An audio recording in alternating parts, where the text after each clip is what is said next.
cold at the touch, dead in the eyes. No signs of life no more. I put your love under the knife.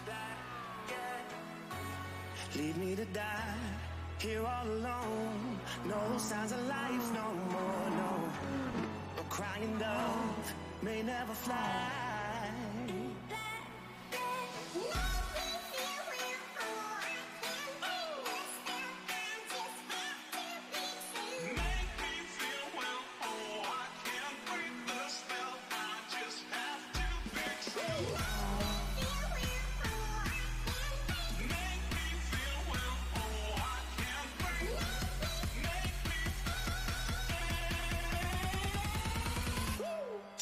White.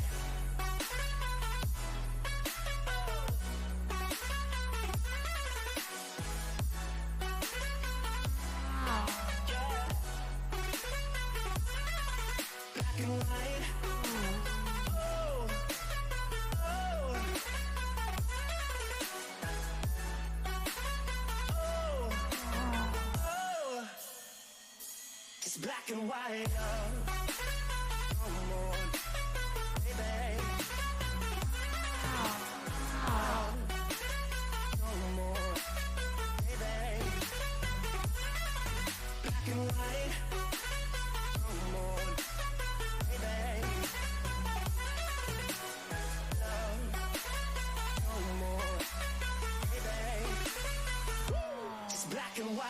Just let me go, it's only right. For all I know, it's only matter. It's calico, it's black and white. Just let me go, it's only right. For all I know, it's only matter. It's calico, it's black and white.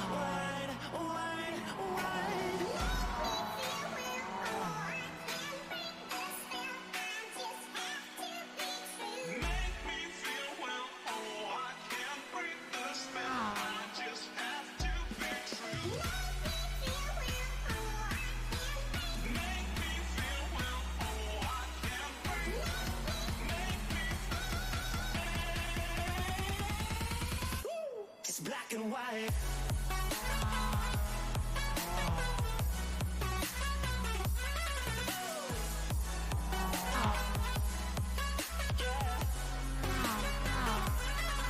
Black and white. Oh.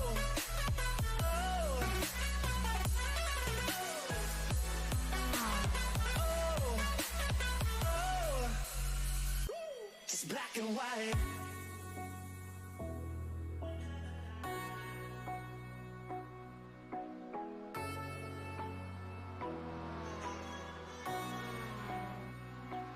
Black and white.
Well, good evening everyone and welcome back to Snetterton, and this is the Next Gen Racing MX-5 Cup, live here on Crest Autosport TV on YouTube and Twitch, also live on Next Gen Racing TV on Facebook. My name's Alex Everett, commentator for you tonight. Alongside me usually is Paul Walsh, but unfortunately he's not alongside me today. He's in Cornwall eating pasties on a bit of a breakaway, but he'll be back next week and of course in 2 weeks' time for the final round of the championship.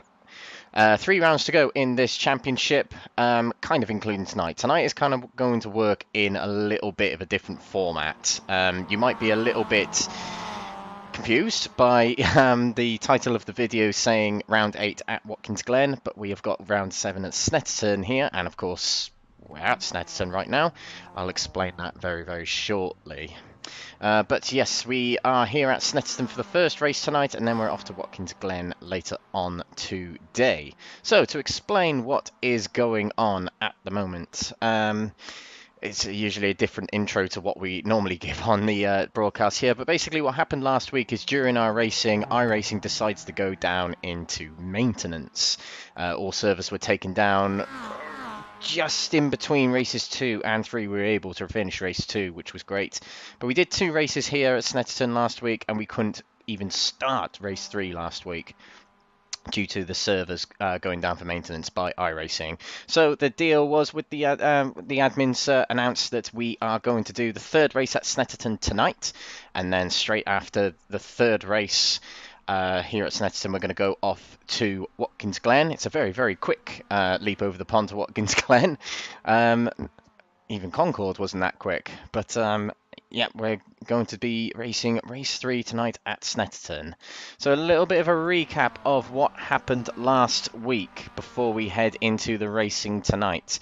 There were 2 races we took place. 2 15-minute sprint races. Race 1 of the night was won by Liam McNeilly, and race 2 was won by Mikey Doble, his first win of the season since Brands Hatch round 3. And race 3 tonight is going to be a 25-minute feature race, and it will feature a reverse grid of the results from race 2 last week, which will be a full reverse grid. So if I take a look at the results from last week, I can see them on my screen. I won't be able to show them for you here. We'll see the grid a little bit later on the screen. But I do believe it means Aidan Wilson will start on pole position for this next race. But it's obviously also dependent on if everyone turns up this week from following race 3 last week. It all depends on that, but we'll see. We will see. So, before we get into tonight's race, we've got about 6 minutes before the race starts. So we've got a little bit of a warm-up here before the race starts. Here is the calendar we're undergoing for the season. We started off all them months ago, actually, at Red Bull Ring on the 2nd of May for round 1 of the championship. Then we ventured to Scotland for Knockhill International Circuit on the 9th of May for round 2 of the championship. Brands Hatch in Kent hosted the 16th of May round 3. Round 4 was hosted at the Alton Park International Circuit for the 23rd of May. And then it was the first of 2 2-hour endurances hosted at Spa-Francorchamps on the 30th of May for round 5 of the championship to see us out of the first half of the season. 2 weeks ago from now, we hosted round 6 of the championship on the 13th of June at the Silverstone National Circuit. Then it was round 7 last week where we completed 2 of 3 races, of course, just mentioned that. And we're here tonight at round 7 for race 3 and the entirety, hopefully anyway, of Watkins Glen round 8. Next week we are off to Daytona in Florida for the 4th of July. Seems very fitting to have Daytona on Independence Day for the championship, but we're going oval racing with these MX-5s, which is going to be a lot of fun indeed. Great fun to watch. It's going to be a bit like NASCAR where everyone's bump drafting and trying to position their car strategically. It's going to be very, very exciting indeed. And then the final round of the championship in 2 weeks from today will be round 10 at Le Mans, and that will be a 2-hour endurance. So our usual format is 2 15-minute sprint races and a 25-minute feature race, but rounds 5 and 10 are different in that they are just one singular race at a length of 2 hours, where pit stops are necessary, and there's a bit more than just sprint racing, which is a bit more get to the front as quick as you can kind of racing, whereas endurance racing, it's a bit more conservative. You're looking after your tyres, you're looking at fuel, you're looking at undercuts, overcuts via the pits, all of things considered.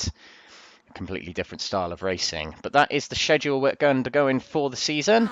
And just before we get into the race, we have got championship to update you with. So we do have the championship up to date, heading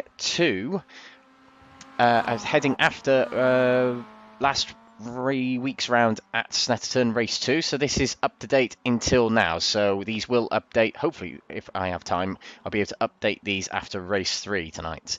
But this is as of after race 2 at round 7 of Snetterton.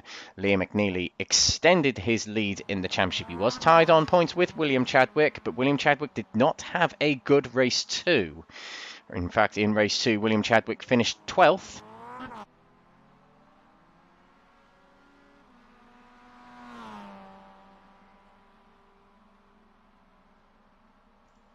Do excuse me, microphone cut off for just a second there.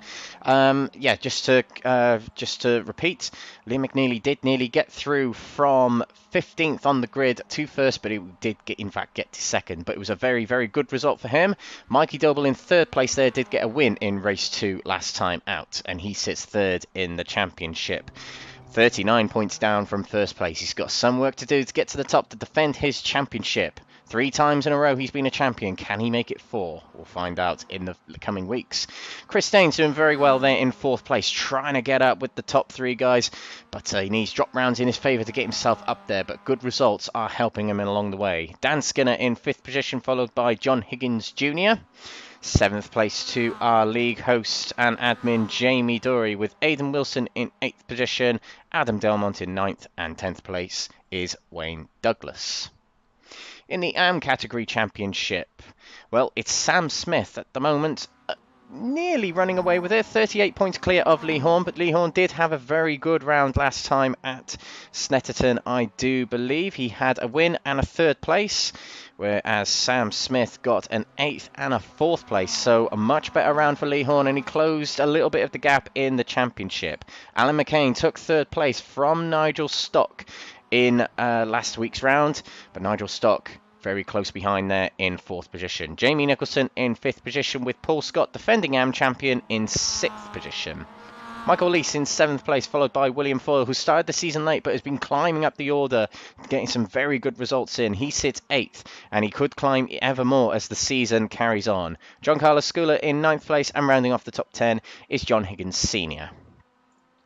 We also have a teams championship to consider just before we head into the race here at Snetterton. Team Fordzilla lead at the top, and Team Fordzilla consists of Liam McNeilly and William Chadwick. They're romping away, but only 81, well, kind of romping away with 81 points clear of Next Gen Racing Team Orange, which consists of Lee Horne, Jamie Dory, and Adam Delmont. And in 3rd place, 307 points down from the leaders, is Crest Autosport with Apex Tracks, which consists of Nigel Stock, William Foyle, and at the start of the season, Ollie Peters. So they're doing very well there in 3rd position. So that's the championship standings heading into this race, race 3 here at Snetterton. Remember, a continuation of last week's round, which was cut short due to iRacing going into maintenance. It can happen. It's not quite like real life racing where the show will just go on, but these sort of things do happen in the sim racing world, and it is beyond our control. It is rather a shame that, well, it's rather unfortunate that those maintenance days do fall on a Monday when it clashes with our series here at Next Gen Racing. But you know what? We are recovering it here tonight for this 3rd race, and I'm sure it's going to be very, very exciting indeed. A little bit of a shout out to a few drivers in this championship. They were at Croft yesterday, and they've had to venture home to get here and race in the Next Gen series here. We had Liam McNeilly and Mikey Doble taking part in Genettas up at Croft yesterday. Mikey Doble having a great battle in the final race for the Genettas. I remember watching that, cheering him on, and good job by him in yesterday's round at Croft. So we are nearing showtime here at Snetterton, and there's a couple of drivers sitting at the edge of the track there. Let's take a look at some of these drivers out on the track here. The drivers lining up here. I think they're trying to take a photo here on the grass here. Okay, leave them be. It's a good opportunity to take some photos. But a couple of drivers who are out here getting extra practice, such as Mikey Doble and Adam Delmont, top of the times at the moment in practice. Liam McNeilly, our championship leader, is in the server, but his teammate isn't, William Chadwick. Now, as I mentioned, the likes of Doble, McNeilly, and others, I think, have been venturing home from Croft in the late hours yesterday, or today even. But thankfully, McNeilly and Doble were able to make it. Of course, a lot at stake tonight as this is the completion of last week's round. So it is quite important. If you miss out on tonight's race, it really, really does affect you further down the line when it comes to drop rounds, because you do not want a DNS. It's pretty much the equivalent of a DNF. Did not finish. No points. So these drivers really don't want to miss out on this today. And Mikey Doble definitely is a driver who wants to capitalise on that. He'd be starting at the back of the grid as well. Remember that. He won last week's race too, so that means he'll be starting on pole. Sorry, at the back here for this race. So a lot to do for Mikey Doble, but a big opportunity for him. Big opportunity. So we're about to take over into the race server and we will show you the grid for the race. I do believe it's Aidan Wilson starting on pole position. It's either Aidan Wilson or John Higgins Sr. And we'll find out very, very shortly.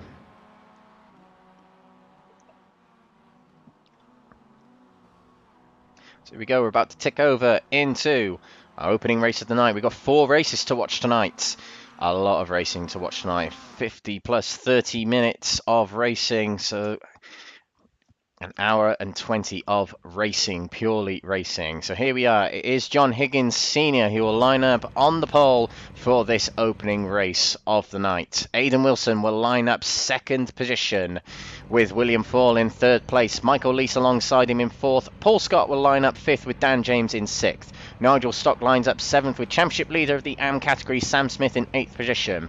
Wayne Douglas in 9th with Jamie Dury in 10th position. 11th will line up Lee Horne, 2nd in the AM category championship. Dan Skinner lining up 12th with John Higgins Jr. in 13th. Alan McCain lines up 14th with Adam Delmont in 15th.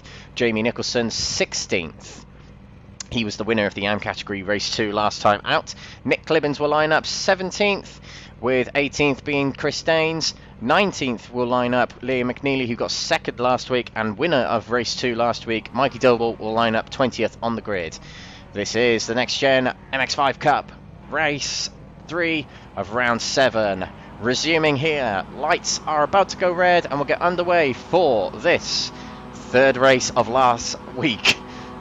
Away we go, and it looks like a pretty decent start for John Higgins Sr. as he blasts away towards the first corner here at Snetterton, and he's going to pull across the track to get in front of his teammate Aidan Wilson to help him along. And through the first corner we go. We got William Fall already on the inside of Michael Leese here, trying to break through into 3rd place. Oh, a car goes wide there. I think that was in fact Michael Leese. Into turn 2 we go, into Wilson. Through we go, and there's not much contact at the moment in the field, and we got a driver washing out outside there. Oh, and now on the inside we got Liam McNeilly, Mikey Doble and Chris Daines battling quite closely there, but Mikey Doble makes a break for it. He gets past his championship rival Liam McNeilly, which is what he needs early on here, and he's trying to make a move on Alan McCain straight away. Heading down towards Brundle here.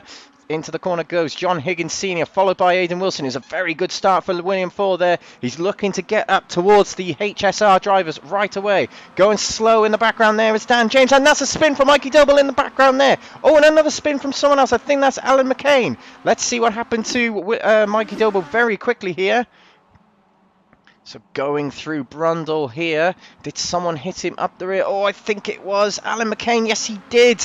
It all just bunched up. Someone stopped right in front of Mikey Doble as well. And into the back of him went Alan McCain. And that's made things very difficult indeed for Mikey Doble very early on in this race. We've got William Foyle challenging for 2nd place here. Big opportunity this for William Foyle. He hasn't had a win yet this season overall. And into turn one we go, round the outside of John Higgins Sr. he goes. William falls into second place. What a start of the night for him. That's going out on elsewhere in the field. 12th place here for Liam McNeilly, our championship leader. Mikey Doble is down here. Oh, and something's happened to William Full. He's spun off in the middle of the hairpin here, and he joins the track right in front of everyone. That won't sit well with the stewards. But what about the incident itself? That might not sit well with the stewards here. He got past John Higgins Sr. and heading down towards Wilson. Let's see what happens to Higgins Sr. He makes a dive to the inside. Oh, and the door closes. Oh, I'm not sure there's enough room on the inside for John Higgins Sr. or not. He might have been alongside for long enough. I'm not too sure, but that sends William Full a long way back after what was looking like a good start to the race. Another spin for Higgins Sr. Oh, and he's trying to rejoin the track very, very, very tentatively there. And Chris Dane's going a bit slow on the inside there. There's a lot going on at the moment in this race. The car running off slow on the right there. That's Nick Clibbins. Something's happened to him somewhere. But someone who has really benefited from this is Liam McNeilly. He's gained 12 places to get himself into 7th place. John Higgins Jr. Now, by the way, he was brilliant in race 1 last time out at Snetterton. He got himself up, I think it was something like 10 places, and he's got himself up 10 places here, challenging for 2nd place right away on Sam Smith right ahead of him. Sam Smith is leading the AM category championship, remember. So a 1st place right now, right here for him, is very good news. But he's got Lee Horne not too far behind him, trying to hunt him down. Let's see how Mikey Doble is getting on. Oh, he's trying to get around a few cars here. Runs off wide at turn 1 there. And heading into the hairpin, he's going to try and make his way past John Higgins Sr. and William Full. These are the 3 drivers who are trying to recover their race. It's a 25-minute race, remember, so plenty of time. Mikey Doble is in 14th place here. He's got a lot of work to do, but a lot of time to do it. Here's Higgins Jr. on the outside of Sam Smith. He's going very shallow into the corner there. Got to be very careful heading into the next corner here. Oh, and on 2 wheels there goes Higgins Jr. But he takes the corner very, very well indeed, despite hitting the curb very hard. Got to be careful of those curves. They could cause suspension damage. Got to be very careful about that. But Higgins Jr. up to 2nd place. And me and Paul actually said it very early on. If he carried on performances like race 1 last week, he'd be a driver of the day candidate. Driver of the round is probably what we got to call it, but he's certainly up there as a candidate for that award. Liam McNeilly here in 7th place, 12 places gained, most fields so far. McNeilly just doing what McNeilly does, getting through the field very, very well indeed. At the front, Aidan Wilson is leading away. He's 4.4 seconds clear. He's got a fellow HSR driver behind 4 seconds back, holding up a few drivers here, or trying to break away from them. We'll see what he tries to do, but it's looking good for HSR at the moment, with the exception of Higgins Sr. taking a spin earlier on in the race with contact with William Foyle. So, Sam Smith on his own here. He's got Jamie Dory behind him. Jamie Dory, who's going to be helping his teammate, who's right behind him. Lee Horne, 2nd place in the AM category championship. Did have a pretty good round last time out, as we mentioned. He got a 1st in race 1 and a 3rd in race 2. And he's on course right now, as it stands, to get 2nd in this race in his category. On course to get that, as I mentioned. But Lee Horne will want to finish ahead of Sam Smith, knowing he's battling him in the championship. Watch this space, ladies and gentlemen. Let's see if Jamie Dory can make work of Sam Smith. He's going to look to the outside, which is the inside ultimately for this next corner. But no, he doesn't make it through Murray's. He's going to line up another move by the looks of it. He didn't get a very good exit there, Jamie Dory, on Sam Smith. He's got to try elsewhere. Now let's see what else is going on. McNeilly is up another place to 6th. Now he's got a long gap to Lee Horne ahead, 2.7 seconds. But with the drivers up ahead battling, it might make it a bit easier for McNeilly. Into Riches we go. Oh, you can just see the way he turns the car into the corner. He's very good at getting the back end out and threading oversteer with the car, just getting through the corner. Oh, and big avoidance there from Michael Leese. And Liam McNeilly takes a half spin with contact with Adam Delmont as well. He has to take to the grass to avoid any more contact. But that was a very close one indeed for Michael Leese and Liam McNeilly. Let's take a look play here. The yellow car in the middle here is Michael Leese. And you can see he broke too late and he swerves to avoid, knowing McNeilly is the championship leader. He does not want to take him out. And he just about didn't really avoid it, but avoided it enough to cause a complete a catastrophe for Liam McNeilly. Now McNeilly has fallen back a little bit into the clutches of Chris Daines, but to the inside he goes through bomb hole and past Chris Daines. Very, very well done indeed. And Adam Delmont taking to the inside of Chris Daines. Delmont, you could argue, should have been in the championship battle due to his pace alone and how well he did last season, but he's not at the moment. He is struggling further down in the field in terms of the championship because of a lot of bad luck and a lot of incidents, but he's trying to get championship positions back in his grasp. He's 8th at the moment in this race, right behind Chris Daines, who's 4th in the championship coming into tonight. Sam Smith drops a position to Jamie Dorey. I wonder if we'll be able to take a look at that move. Yes, we can. This is Jamie Dorey passing Sam Smith, and this is how this is coming down the back straight, heading towards Brundle. Sam Smith actually eased off the throttle by the looks of it to let Jamie Dorey go through. Sam Smith might be fully aware that this is potentially a race he needs to keep clean on, and this is a move. Oh, Jamie Dorey swerving to avoid John Higgins Jr. and that allows Sam Smith back through into 3rd place outright and away from Lee Horne, his championship rival. Nigel Stock has had an incident further back in the field. Nigel Stock trying to get things back on track, falling down to 4th in the championship. Is there contact? Yeah, there is contact with the HSR car of Higgins Sr. And we have to revert back to the front because there's a lot of battling going on. Sam Smith has lost another position to Jamie Dorey. We'll be done with the replays very soon. Oh, he runs wide there, and that's how Jamie Dorey gets through. A lot of replays to look at just then. Jamie Nicholson, something's just happened to him. I saw him going into the corner with Mikey Doble just a moment ago. Let's see what happens. Mikey Doble's nowhere near him here. Oh, he just loses the rear end. Oh, Mikey Doble pushing Michael Leese past the avoidance of Jamie Nicholson there. And that is further down the order for Jamie Nicholson. Nicholson who won race 2 last week, actually. So, oh, and Michael Leese, something's happened to him. He's stranded in the middle of the hairpin there. A lot of drivers really struggling. Temperature's low here, so the tyres are really struggling to grip. 18 degrees air temperature. Doble taking to the inside, and Michael Leese moving in the braking zone by the looks of it there. He was on the brakes and he was moved across half the track. Not supposed to do that, even in sim racing. So, oh, and he's still stuck. Yeah, you can see he's powering the rear wheels and he just can't get the car going again. This might mean a safety car because technically the track is blocked. Oh, yes, we have a caution. We have a caution. A yellow flag has been called. Safety car is out on the track, and this is going to bunch up the field. That's good news for some, including Mikey Doble. He's going to pass by a lot of minutes in this race, but it is going to bunch up the field. I do believe we have a full caution, but drivers powering around turn 1 here. Where is the safety car? There is the safety car. And here we go. We are going to follow the safety car for a few laps here, ladies and gentlemen, just to catch our breath. But this bunches up the field. Aidan Wilson will not be happy about that, as it brings drivers closer to him, including, well, one of them being his teammate, which isn't too bad, but Jamie Dorey is one of them. Sam Smith, although he was right in front of Lee Horne anyway, Liam McNeilly can bunch up close to the leaders here, so this gives him a good chance to go for first in this race now. He was trying to make up time, was battling with Chris Daines and Adam Delmont, but this is a big get-out-of-jail-free card for the likes of Mikey Doble and William Fall, who were caught up in incidents, and they're now caught up to the back of the pack, and they can get their elbows out and themselves stuck into some battling here to get themselves further up the order.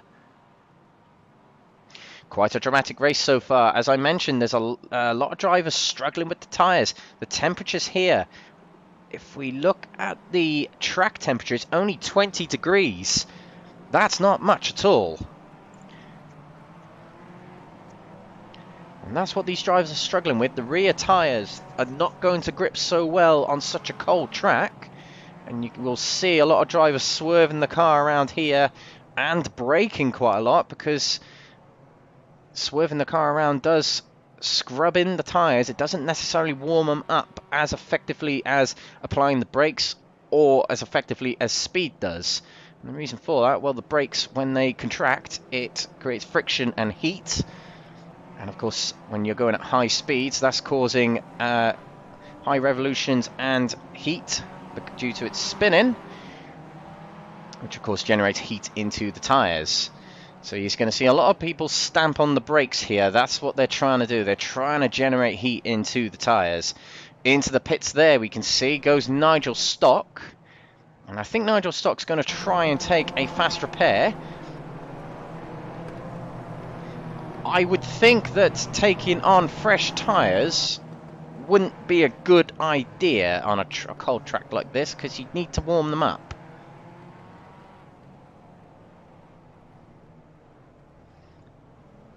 Michael Lease leaves the pit straight away, and I think Nigel Stock might be taking on a bit more than just a fast repair. So a fast repair is basically a magic mechanic who makes your car magically better, fixes it right away, which granted is a very virtual sim racing feature, but it does help drivers stay in races when it hasn't quite gone well for them. It's a bit of a benefit to sim racing. Of course, there are mechanics in the world who could probably do such a good job, like the M Sport mechanics of World Rally Championship. They're historically some of the best mechanics in the world. And look how much these drivers are swerving to keep the tyres warm, keep them treaded in. It's something we talked about a lot last season, is the tyres wearing off a little bit towards the 25-minute marker. But of course, when the track is cold like this, it isn't such a factor.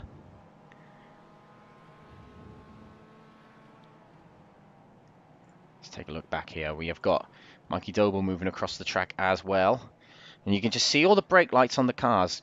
Drivers trying to stay on the brakes as much as they can to generate heat into the tyres. iRacing's actually very good at doing that, the heat generation through the brakes. And I think the safety car lights are off, and I think we will go racing this time around. The stranded car of Michael Lease was cleared, and he's here. He was able to break away. He was able to stay on the lead lap. Considering how long he was stuck for, that's quite good. Quite lucky for Michael Lease. So here we go. Keeping the field bunched up is Aidan Wilson. He's going to apply the throttle and go at the right time. He needs the safety car to be in the pits, however. He's quite close to the safety car here. Needs to time this right. And away he goes. Safety car's in. Aidan Wilson is going to lead them all to the green flag to resume this race here. We've got about 10 minutes to go here at Snetterton for race 3 of the night. Away we go for the restart here. His teammate John Higgins Jr. very close behind as we head into turn 1. Round the double apex corner we go, and already Liam McNeilly is making moves. He's past Lee Horne up the inside going into turn 1 there. What about turn 2 here? Drivers heading in. Oh, and on 2 wheels again. And look at that. That looked like a move from Crest on the inside of Lee Horne. And through he goes into 6th place, trying to keep up with Liam McNeilly. Mikey Doble still here in 10th position. He's dropped off a little bit from Nick Clibbins, so he's got a bit of work to do. Oh, look at this. This is a 3 wide, potentially heading down towards Brundle. On the inside is Higgins Jr., and he takes the position. Oh, and a bit of a nudge on the rear. It bunches up a little bit, and drivers able to keep it going. Yes, they are. Very well done indeed. But it all bunched up a little bit. Liam McNeilly was able to benefit by getting to the inside of Sam Smith. Through he goes through bomb hole, and it's going to be into 4th place for Liam McNeilly. Capitalises very well, as he usually does. And now Chris Daines on the inside of Sam Smith. Smith has got to be careful here. He's falling into the clutches of Lee Horne, who's now behind him. Into Murray's we go. He's now got Lee Horne right behind him, trying to take an undercut to get past. McNeilly's up to 4th. Daines is up to 5th. Adam Delmont here trying to make a move on his teammate. Lee Horne for 7th position overall. He takes to the outside as we head towards Riches. Will Horne let him go? Not quite, but Delmont's having to work hard to get past. And we got Clibbins, who's passed Lee Horne for that position, so Horne has lost 2 positions as a result. To the inside of Delmont goes Clibbins, and Doble's to the inside of Lee Horne. And a good exit from the corner from Mikey Doble there in his Ginetta replica livery.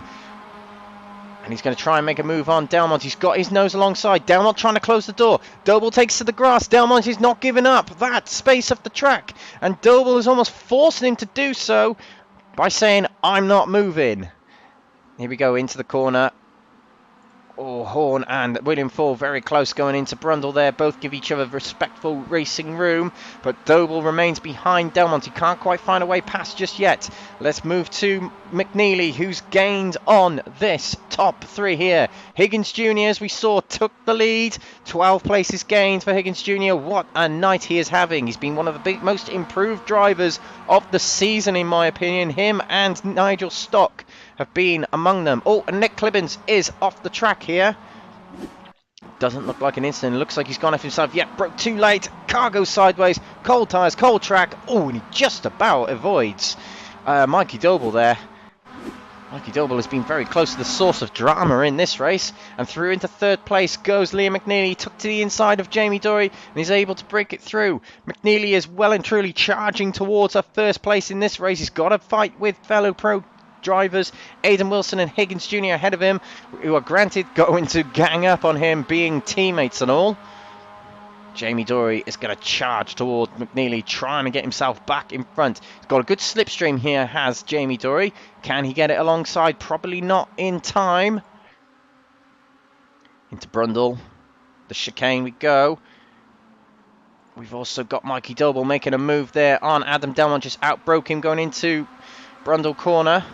I think I was meant to say Delmont instead of Brundle, but through Bombhole we go, and Liam McNeilly took to the inside of Aidan Wilson. He's very good at getting a good exit from the chicane, is Liam McNeilly, and making the move going into Bombhole right away, because when you're on the outside on that corner, it's very difficult to defend your position. So McNeilly making the most of moves that worked well for him last week, and working well for him again in race 3 here. We've got Dory back here battling with Daines. Daines has almost been trying to follow McNeilly through in this race, and he's lost a little bit of touch with him. He's battling here with Jamie Dory. Takes to the outside, heading into the corner.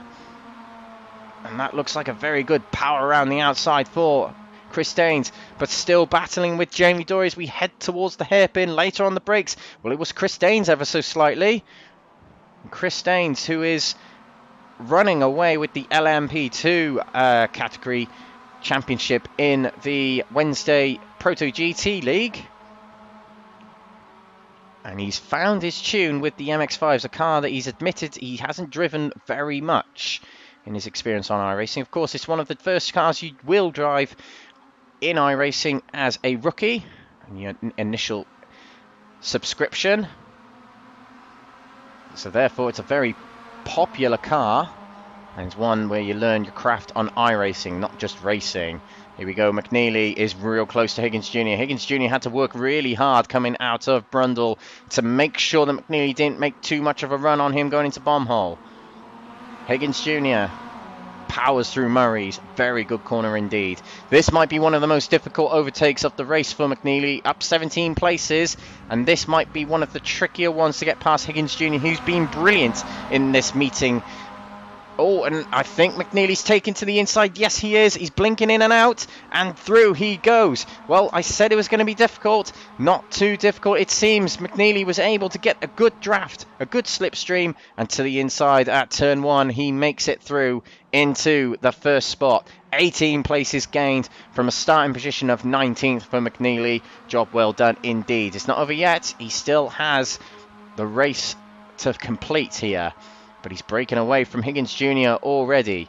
Mikey Doble's up to 6th place. He's made his way past Sam Smith, but he's got a few cars ahead of him. He needs a good result here, does Mikey Doble. William Chadwick didn't take to the start of this race, so this is going to help Mikey Doble in terms of drop rounds, but he needs to get closer to McNeilly to help that part of his championship. But we do have more racing to go later on, ladies and gentlemen. We got 2 15-minute sprint races. We got qualifying as well to head us before race 1 at Watkins Glen later, and we've also got a 25-minute feature race. It's going to be a long one tonight, ladies and gentlemen, but it's going to be a good one. Watkins Glen later, it's a very good layout, and it should be some very, very good racing.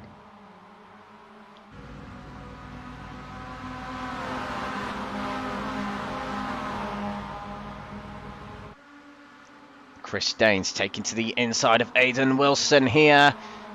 Wilson's able to power it around the outside. Now Wilson heads towards Wilson with his nose ahead. Can Chris Danes get later on the brakes? Yes, he can. He has the inside at Wilson. He does, and he's through. Good move there by Chris Danes to take third place. He's not out of the running for the win here. If he can get up towards Higgins Jr., he might be able to challenge McNeilly with a quick enough move. 3 minutes to go in this race, which means we've got about 3 laps to go, I would say. And Higgins Jr. is not letting McNeilly get away. That's the important thing here for Higgins. If he can keep up, he can try something. Mikey Doble has had a brilliant last few laps here, and he's really caught up to the back of this pack here. He's not too far away from his championship rival. To the inside of Jamie Dory he goes. Jamie Dory made a mistake coming out of the bottom hole then, and on the inside there goes Mikey Doble. He's going to follow Aidan Wilson through and into Murray's. He's in 5th place. He's only got a few cars to go to catch up with his rival. On a big nudge up the rear of Aidan Wilson, and that slows him down and gets Jamie Dory alongside him and powering around the outside as we head towards the start-finish line. Chris Danes is looking for a move on Higgins Jr. as well. Mikey Doble pushing along Aidan Wilson to try and stay ahead of Jamie Dory. 3 wide heading into the corner here. We've also got Chris Danes on the outside of Higgins Jr. But Higgins Jr. looks like he's held it off. Oh, and there was contact between the two. They head off the track, but they're able to keep it going. Let's see. It's breaking away. It's making McNeilly break away, but Mikey Doble does take to the inside of Aidan Wilson to take the position heading into the hairpin of Wilson. 4th place for Mikey Doble. It's been a brilliant last lap also for Mikey Doble, and he's got to catch up with Chris Danes. Chris Danes and Wilson have got to try and catch back up with McNeilly though. They've dropped to it more than a second behind, side by side heading into Brundle. Danes is trying to outbrake and stay on the inside. Yes, he does. Racing room provided by Higgins, but a very slow exit from Chris Danes. Doble's going to take to the inside, going into the bomb hole. 3rd place goes to Mikey Doble. Brilliant opportunistic move there from Doble. A big mistake from Danes, who took too much curb. A bit too eager to get to the inside, and it didn't work out. But Chris Danes is still trying to fight back. Heading into Murray's. Doble's much later on the brakes, and through he goes into 3rd place. Well, I tell you what, since the safety car came in, Mikey Doble has just transformed. Oh, and there's collision between Danes. Danes and Wilson came together. Something happened there between the two. Let's take a quick replay of that. Wilson and Danes come together, and look at that. Wilson's off the track. He keeps going, and Danes is in the wall. That's not going to sit well with Danes. That's not going to sit well with the stewards either. Wilson was completely off the track. He might argue that he was alongside and he should have been given room. That might be the argument. But that could be a big talking point after the race amongst the drivers. While we're waiting for something else to happen, let's just take another quick replay of that. Wow, yeah, you could say Aidan Wilson was alongside for long enough. But did he have right to the move? We didn't see enough of that to adjudicate on that. But that's going to be a big talking point. Chris Danes sent down to 8th place. He'll have a lot of damage on that car, which means he'll be running slow. Let's take a look at the car from the front when it comes around the corner here. Oh, it's not too much, actually. He's kind of got away with it. But we have to greet our winner, as it wasn't enough time for others. But Liam McNeilly, first, second and first. It's been one of his best meetings of the season. He takes a win in race 3 here at Snetterton. A job well done for McNeilly, and he extends his championship lead over Mikey Doble, who finishes 3rd. A brilliant, heroic comeback after the incident earlier on in the race to finish 3rd place. It might have been different had he not had that incident, but a good effort nonetheless. And John Higgins Jr., I'll declare him driver of the round. It would be driver of the day, but John Higgins Jr., a very impressive performance in round 7 here, 3rd in race 1, 6th in race 2, and a 2nd here in race 3 at Snetterton. One of his best performing rounds of the season. And in the AM category, it was Sam Smith who won the category, but here are classified results here at Snetterton for race 3 of the round. McNeilly takes the win from Higgins Jr. and Mikey Doble rounding off the podium. Adam Delmont did come up 11 positions to finish 4th place. Aidan Wilson finishes 5th after starting on the front row. A good job by him. Sam Smith takes the win in the AM category and further helps his championship bid, extending his championship lead at the top. Jamie Dory takes 7th position with Chris Daines. Drama on the penultimate round coming across the line. Drama between him and Aidan Wilson finishes him in 8th. Dan Skinner 9th with William Foyle 2nd in the AM category. A good round by William Foyle by the looks of it. I'm just going to see how William Foyle got on. A 3rd place, a 9th place and a 2nd place, so a good job for William Foyle and 10th overall in this race. Nick Clibbins finishes 11th with Jamie Nicholson 12th. Michael Leese in 13th place. Jimmy Nicholson, by the way, 3rd in the AM category in this race. Dan James in 14th position with Nigel Stock coming through in 15th, recovering to 15th. Alan McCain 16th with Lee Horne dropping to 17th, so something happened to him and he dropped way down the order. John Higgins Sr. in 18th, Paul Scott 19th. Well, there we go, ladies and gentlemen. That's been the first race of the night, but the concluding race of round 7 at Snetterton. We're going to break off for just a few moments, and when we come back, we'll be starting qualifying for the Watkins Glen round 8 of the championship. Don't go away, we'll be right back.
Welcome back, everyone, to a new surrounding for us, a new scenario for us.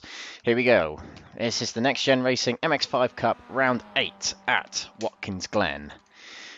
Welcome along, anyone who missed the opening race of the night, which was the completion of Round 7 last week, but we're into a new round here.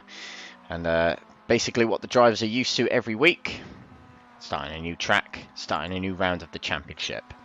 So just to remind everyone, we had the first race of the night, which was round 7, race 3 at Snetterton, because we were unable to complete it last week. And now we are moving on to round 8 of the championship here at the Glen.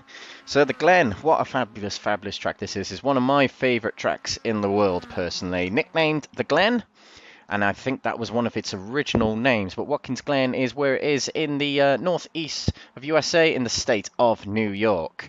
It is about 230 miles northwest of New York City and 120 miles east of the city of Buffalo. And Watkins Glen, well, what's it originate from? Well, the village of Watkins Glen sits on the shores of the Seneca Lake, and the first Watkins Glen Grand Prix was hosted in 1948 on what was a 6.6 mile public road circuit, and the first permanent course here at Watkins Glen was built in 1952. This layout today we're racing on is slightly different to the Watkins Glen layout you might be used to, because you can see the boot section is missing from this layout we're racing on tonight, and it's because this layout here presents some very good racing. It's synonymous with NASCAR racing as it misses the boot, but it goes into what's called the inner loop, which is basically the bus stop chicane we can see on the top right section of the circuit. This layout is a 2.4 mile or 3.9 kilometer circuit. Average speed tonight we'll see above 100 miles per hour, which is very impressive indeed as well. So that is Watkins Glen in a nutshell. It hosted 20 Formula 1 Grand Prix as well. It's a very popular track. It hosts the 6 Hours of Watkins Glen, which is a very popular event on iRacing as well, as part of the IMSA circuit. But recently on iRacing, this track of Watkins Glen got a rescan, it got a revamp, and it's probably one of the most modernised tracks on iRacing, and one of the oldest tracks living on iRacing. A lot of the American tracks came first before a lot of other tracks on iRacing, and Watkins Glen, I believe, was one of the first road courses built on iRacing. So it's a track full of trivia, a track full of facts, and lots of interesting things that we have just discussed with you here. So, here we go. This is the next round of the championship. We're about to ascend into qualifying. So, we'll very quickly give you the championship standings as we head into this round. We did very quickly do them behind the scenes, so here they are. Top of the championship, Liam McNeilly extends his championship lead, as I mentioned just about 10 minutes ago. He's now 44 points ahead of Mikey Doble, who takes second place, 2 points clear of William Chadwick, who's not here for this race here, so might serve as a drop round for William Chadwick. Chris Staines, who had a lot of rotten luck in that previous race we saw at Snetterton, getting involved in an incident with Aidan Wilson. He stays 4th place at the moment, but he's very much on his own there. He's 37 points behind William Chadwick, but 59 points clear of John Higgins Jr., who takes 5th place in the pro category standings with his good race that he had just then at Snetterton. We are just crossing over into qualifying, so here we go. We will have to refresh our overlay here before we carry on, as qualifying gets underway. 6th place Dan Skinner with Jamie Dory in 7th, Aidan Wilson in 8th, Adam Delmont climbing the order to 9th. He is very close to 8th place, so he might climb a few more places tonight, and Nick Clibbins in 10th position. The AM category standings heading into tonight. Extending his championship lead with a win in the previous race, 50 points clear, is Sam Smith. He's very much got it in control as we have 3 races to go, 3 rounds to go, in the championship here. Lee Horne in 2nd place, 22 points clear of Alan McCain, who holds 3rd place over Nigel Stock in 4th, who is 11 points behind. Jamie Nicholson in 5th position with defending AM champion Paul Scott in 6th. Michael Lease with a lot of bad luck in the previous race we saw there at Snetterton, 7th place for him. William Fall in 8th, John Higgins Sr. in 9th, and John Carlos Schooler in 10th position. And we have the team's category standings heading into tonight as well. I saw a spin from Mikey Doble in the middle there, so we'll come back to that very, very shortly. But Team Vordzilla at the top of the standings, just 47 points clear of Next Gen Racing Orange, which consists of Lee Horne, Adam Delmont and Jamie Dory, and Crest Autosport with Apex Tracks in 3rd position. Let's see what happened there to Mikey Doble. We just saw him take a spin coming out of the bus stop. Oh, and it's a big spin there, heading through the bus stop. And I wonder, yeah, there's another spin from Alan McCain there as well. So I wonder if there's a lot of drivers really struggling with grip here. But across the line goes Liam McNeilly to start a flying lap here. We will do a lap here at the Watkins Glen. In fact, we'll do it now. Through turn 1, we have just gone with Liam McNeilly, and that is referred to as the 90 degree-ish corner. Now through the S's, we're going to start rising up the hill here as we stay in 4th gear, not quite up to max gears just yet, still going uphill. Now it flattens off a little bit. We start really gaining speed up towards 120 miles per hour as we head along the back straight, drafting the car ahead of us. I think that's Adam Delmont ahead. Breaking down into the inner loop we go, across the curbs we go, 4 corners in this inner loop, and then we'll hard right around the outer loop a long right-hander here. You've got to hug tight on the inside here and then push the car out to the left, heading out of this outer loop. Heading down to the final two corners on the track, which are not relative numbers to the layout, but turns 10 and 11 coming up right now. Here we go to the inside of the next-gen driver. Into the corner we go. Not quite enough apex there. Running off very wide there is Liam McNeilly. That'll invalidate his lap. And into the final corner we go, which is turn 11. And we've got to be careful. On the outside there is a barrier on the outside that a lot of drivers in a lot of cars in a lot of races hit on the outside at the final corner there, and that's one we're really going to have to keep an eye on, as there's high speeds going into that corner here at this circuit at Watkins Glen, and understeer is prominent in these MX-5s. That's something we really got to keep an eye on. But Liam McNeilly with an invalidated lap there, but to the top of the standings at the moment goes Dan Skinner, who pretty much followed Liam McNeilly all the way around that lap there, so there's quite a good slipstream to be following. He'll take that, and he's still following Liam McNeilly, who has not got a draft ahead of him, as he lets by Dan Skinner. So this will be detrimental to Dan Skinner, and what I should be mentioning at this point is in fact that this track draft is going to be so important. You've seen already the long straights that are presented here. That's going down the start-finish straight towards the 90, going up the S's, along the back straight, and then along this straight coming out of the outer loop. Draft is key at a circuit like this, and we mentioned that this second half of the season here, which has consisted of Silverstone, Snetterton, Watkins Glen, Daytona and Le Mans, all have long straights, all are fast tracks. It's going to be very much a track about slipstream and track position when it comes to qualifying, especially in these final few rounds of the championship in this latter part of the season. Skinner still leads at the top, and there's a lot of drivers here squabbling for track position here. So as we head across the line, any more drivers heading to the onto the standings? William Fall is one of them. We had a draft from Jamie Dory just ahead of him. Adam Dalmont and Chris Daines and Mikey Doble and Liam McNeilly well down here. They did valid laps, but not quick laps. So we're going to see more from them a little bit later on, I presume. We've got Mikey Doble here following... Oh, no, it wasn't Mikey Doble, excuse me. Mikey Doble's back here. Getting a little bit of a draft from Liam McNeilly up ahead. Now, Mikey Doble, he's running out of time in this championship. 3 rounds to go. Liam McNeilly is clear by 44 points. He needs to close those 44 points somehow. And that is not an easy task, because McNeilly has been phenomenal this season. So has Mikey Doble, granted, and so has William Chadwick and Chris Daines. But McNeilly just keeps winning and scoring podiums. Takes to the inside of Dan Skinner. Liam McNeilly, he's having a little bit of an issue in this session. He's appearing to be so quick that he's not able to get a clean lap in. That just seems to be what's going on here. I think Mikey Doble might have had a good lap here. A lot of drivers moving out of the way of him, I just noticed there. Across the line, William Ford goes to 3rd. Doble goes to 4th, but Liam McNeilly did have a good lap. He shoots to the top of the standings. More than 2/10 clear of Mikey Doble.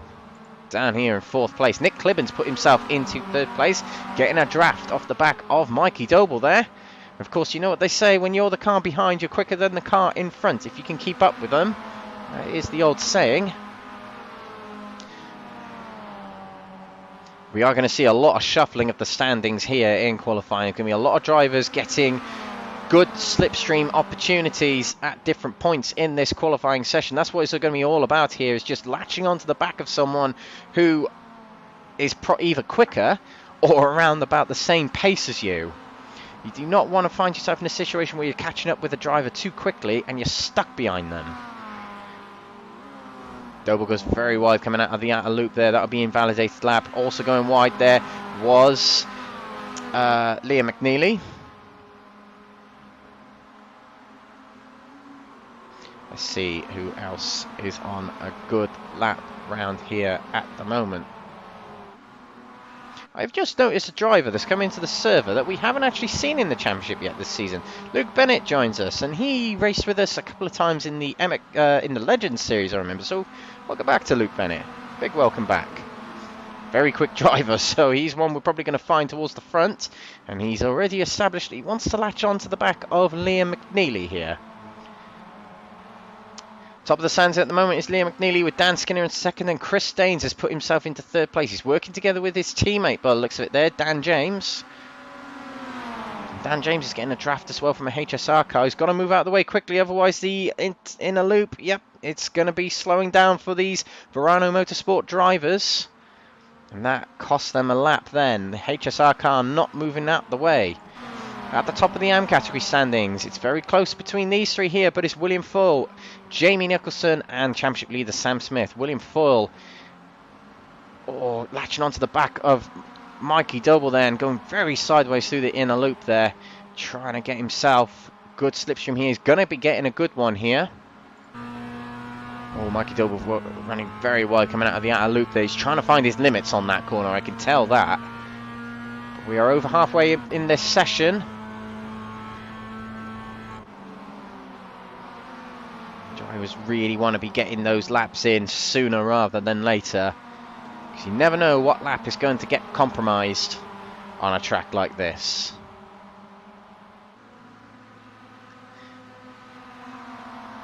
Across the line goes William Foyle. Is he going to move up the standings? He doesn't. He does, sorry. He does do, excuse me, third place for William Foyle. It did look like a pretty good lap, and it was third place for him. Brilliant. Long way clear of his rivals in the AM category. And Adam Delmont up into second in the standings here in qualifying. And you've got a good draft up ahead of him from Liam McNeilly, who also has a draft now from Luke Bennett. I do wonder if Bennett has been shipped in to help out Liam McNeilly here. They seem to be working together quite closely, and a swap here on the back straight, a tactical swap as Liam McNeilly feeds through into being the front car. Up into fifth place there goes Sam Smith, a good lap from him, gets it close to AM category driver William Foyle in third position, and that'll be good. That's good news in the eyes of Sam Smith, as he's a long way clear of his rivals. His closest championship rival is Lee Horne, down here in 18th at the moment. Now he's got to try and catch up to the back of William Foyle here. We'll get a little bit of a draft, but probably not as much as he needs. Let's see how Lee Horne gets on this lap. He might be able to push himself a bit further up the order, but you can see a lot of these times here, the time differences between drivers. It's less than a tenth between most drivers, with the exception of 9th and 8th there. But to the top of the standings, Mikey Doble has put himself to the top of the standings. Horne puts himself 11th, but a good lap there from Mikey Doble. A draft from up ahead from Adam Delmont, and Mikey Doble says, you know what, I'm coming in for fresh tyres and getting back out on track again. By the looks of it, very good statement of intent from Mikey Doble. I don't think Mikey Doble has had a pole position this season. I'm just going to... Oh, he has. Alton Park. Do excuse me. Alton Park, he was on pole position. Dan James working together with his teammates, Chris Staines. Dan James has had a very quiet season. Waiting to see a big breakthrough from Dan James this season. Might it be here at the Glen? We'll see. We'll see. The top two are in the pits, Mikey Doble and Adam Delmont. As Mikey Doble decided that's enough, I'm deciding to stay in the pits now. I think that's enough. Well, we'll see. McNeilly here. He's ahead of all the other cars. No cars in front of him, which means he's not going to be getting the benefit of slipstream on this track, which we've seen you need. He's near 2/10 down from one of two of his championship rivals, Mikey Doble, in qualifying here. Across the line will go Liam McNeilly. Let's see if Luke Bennett moves up the standings. And he doesn't. Invalid lap again, I think. And one person who might benefit from these two ahead, with the exception of running wide there, was William Foyle. In fourth place. So he's done the right thing in this session right away, has William Foyle. He's put himself in amongst the drivers who are really going to tow him along. He got himself amongst Mikey Doble, Liam McNeilly, Adam Delmont, etc., etc. And that has got him in a really good place here in qualifying. Jamie Dory down in 18th here. Jamie Dory, 7th in the championship. Runs this series as well as driving this, so he has a lot to focus on, does Jamie Dory. We're looking at Lee Horne now, 3rd place in category. Now, Lee Horne is in a similar kind of scenario to Mikey Doble, where he really needs to start thinking about putting the results up ahead of Sam Smith. Likewise to Mikey Doble with Liam McNeilly, because time's running out for these drivers in terms of the championship. And those who are in the lead right now of the 2 categories respectively, Liam McNeilly and Sam Smith, will be feeling quite comfortable right now. We've got an oval next week, which might be a bit more of a lottery next week. Oh, and here we go. Luke Bennett takes to the top of the standings. A big lap from him, following Liam McNeilly around. It has paid off.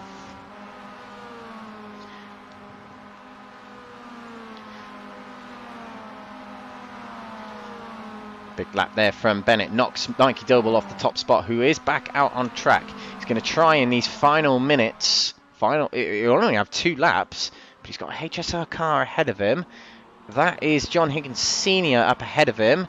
He's trying to get a draft off of. Let's see. Oh, no, and the Higgins moves out of the way. This is not good news for Mikey Doble. He might not be able to contend for that pole position now. He'll get to the lap, and you have at the end of the lap, and you have 1 more round, but he's not got anyone in front of him which he needs. Luke Bennett, he's now towing along Liam McNeilly, so this is a big opportunity for McNeilly to get into the top 2 spots. Now he peels out of the way of Liam McNeilly rather flamboyantly, but he does. Into the final 2 corners he goes. Oh, and still wiggling around there is Luke Bennett. I wonder if that put off Liam McNeilly a little bit, but let's see what happens. Across the line will go Liam McNeilly. Will he go to the top? I do believe these are quite delayed here at Watkins Glen. No, he hasn't. He stays in 4th place. So he stays behind Mikey Doble. Adam Delmont has got drivers ahead of him. He's got 1 more crack at it. He's got Jamie Dory ahead of him, who's put himself into 10th place. Adam Delmont might be the spanner in the works here for Doble and Bennett. Let's see. Checkered flag is out.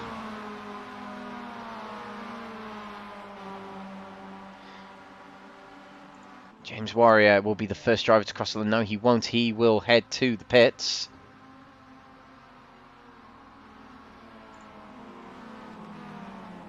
Let's see how Adam Delmont is getting on. Doble's in the pits, McNeilly's in the pits, Bennett's in the pits. A lot of drivers heading to the pits now. This is the only pack still out on track. It's headed by Paul Scott. And behind Paul Scott is Jamie Nicholson, Jamie Dory and Adam Delmont. Peeling off there goes Paul Scott. Oh, and all of them go wide. That was Delmont and Dory going wide. I believe that would have invalidated their lap. But they're taken to the line anyway. William falls back there, trying to make another lap in as well. And Delmont stays 3rd. William Foyle stays 6th. Oh no, that was Nigel Stock, I believe, who was behind. And William Foyle has crossed the line. So there we go. They will be our standings for qualifying here that will form the grid. Luke Bennett, who joins on a rather ad hoc entry here and takes pole position here at the Glen. Luke Bennett will classify as a pro category driver, of course, as he's taking pole position here, and we remember him from the Legend Series, of course. And the beautiful Glen track, we take a look over here as we end qualifying for round 8 of the championship. And we've got 3 races left for you tonight, ladies and gentlemen. We've got a 15-minute sprint race coming up next, which will follow with another 15-minute sprint race where the grid will be formed by a reverse of the top 15 finishers in race 1. And then race 3 will be later on a 25-minute feature race where the grid will be formed by a full reverse of the finishers of race 2. So here we go. Round 8 at the Glen. Luke Bennett lines up on pole position with Mikey Doble second place. It robbed away from him at the last moments in qualifying. Adam Delmont takes third position from Liam McNeilly in fourth position. Nick Clibbins lines up fifth with William Fall first of the AM category drivers there in sixth. Dan Skinner lines up seventh with Sam Smith in eighth. Chris Daines taking ninth position from Jamie Dory rounding off the top 10. In 11th place will sit John Higgins Jr. with Jamie Nicholson in 12th position. Aidan Wilson lines up 13th with Lee Horne in 14th. James Warrior taking 15th from John Higgins Sr. Alan McCain will line up 17th with Dan James in 18th. 19th will line up Paul Scott and Nigel Stock in 20th. Michael Lease will line up at the back of the grid in 21st. This is the opening race of the round. Not the night, but the round. Round 8 at the Glen. And it is the simplified layout. Welcome along if you're watching on Crest Autosport TV on YouTube or Twitch. And welcome along if you're watching on Next Gen Racing on Facebook. Please do give whatever channel you are watching on a like, follow, share and or subscribe. Whichever way it is on the platform. It does help out the channels. It does help out the series to bring you this entertaining racing. On YouTube, I believe we're near 400 subscribers. So do give us a hand, ladies and gentlemen. We're nearly there. We're nearly there. Drivers line up on the grid.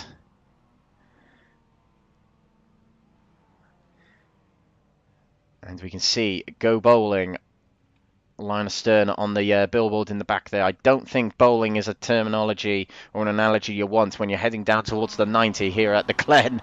But let's hope it's not too much of a bowling alley heading down there in this race. The drivers still line up on the grid. We're waiting for Michael Lease to line up on the grid. Now, I think he has or hasn't made it to the grid. But we're about to get underway here at the Glen. First race of the night. Lights are red. Now they're out. And away we go. It looks like a pretty decent start from Bennett already. He moves across the track to defend from Mikey Doble as we head down into the 90. Turn 1 of this race. Delmont got a good start and stays ahead of Liam McNeilly. He went a little bit wide there heading into the entrance of turn 1. And here we go. Through the S's we'll now go. Not much to report on so far. William Fall battling with Dan Skinner there. Dan Skinner on the outside in the McLaren-esque livery. William Fall in the Crest Autosport with Apex Tracks livery. And he moves forward into 6th place. A swap of positions between McNeilly and Clibbins. And also Mikey Doble's taking to the outside here of Luke Bennett. So we head towards the inner loop. Doble is ahead and into the lead. There's going to be a lot of position swapping here as it is Draft City here at the Glen. Through the chicane we go, and McBennett nearly losing shape at the car there. But he keeps it going. Cold tyres here, going to be a big struggle heading through the inner loop there. McNeilly takes the inside of Clibbins, heading out of the inner loop and to the inside at the outer loop. He makes it through. A lot of drivers going wide there. Mikey Doble and Luke Bennett utilising the edge of the track and more. To the inside goes Luke Bennett on Mikey Doble as we head into turn 10. To the inside, through he goes. Doble stays in second position here. McNeilly moves up to third past Adam Delmont. Through we go. And Delmont's under pressure from Clibbins as well here. A lot of position swaps already between a lot of these drivers. As we said, it's Draft City, so a lot of drivers are going to be swapping and changing in this race. Bennett leads the first lap of the race here. A lot of the drivers still on the same length of road here as we head into turn 1 again. Daines makes a move on Sam Smith here. And there's a lot of cars bunching up in the middle here. We've also got Clibbins to the inside of William Foyle. Foyle's trying to find it round the outside. Now to the inside. He's trying to use the slipstream of Adam Delmont just ahead, but he's now isolated. Dan Skinner's trying to make a move to the inside of William Foley as he has no draft at the S's here. Back at the front here, we've got Doble back ahead of Luke Bennett. Round the outside and into the inner loop. He's going to be on the outside in the better position, heading through. But no, later on the brakes goes Luke Bennett, and he's through back past on Mikey Doble. And we got Liam McNeilly here looking behind. Here we got a slow car off in the middle there. That's Aidan Wilson. He'll have a slow down penalty and drop to the back of the grid here. Oh, Doble and Bennett running wide again, heading out of the outer loop. McNeilly chooses not to. Will he take to the inside of Mikey Doble here? Yes, he will. To the inside he goes. Plenty of room got to be given on the outside here. Oh, he run wide again. Most of the drivers do here, to be fair. And Doble stays in second place. Well, it's a little bit... I'm going to cast my mind back to when we were all in lockdown. We saw the Formula 1 drivers taking on Shanghai on the Formula 1 game, and they all just run wide, heading out the final corner of Shanghai. It's similar here, but Liam McNeilly is to the inside, going into the 90 on Mikey Doble, and through he goes. And blasting away a little bit at the front here is Luke Bennett. Oh, and there's contact at the back there. William Foyle, by the looks of it, is involved in an accident. And he hit another HSR car. That was John Higgins Sr. Let's take a replay of that when our events tiles decides to kick in. There we go. So this is William Foyle in the middle there. He has a Verano car on the inside. I think that's Chris Daines. Oh, and William Foyle hits the back of Dan Skinner, loses the rear, and makes contact with a HSR car and a next-gen car by the looks of it. And William Foyle, very unfortunate there. Taps the back of someone and loses it himself, which is really strange indeed.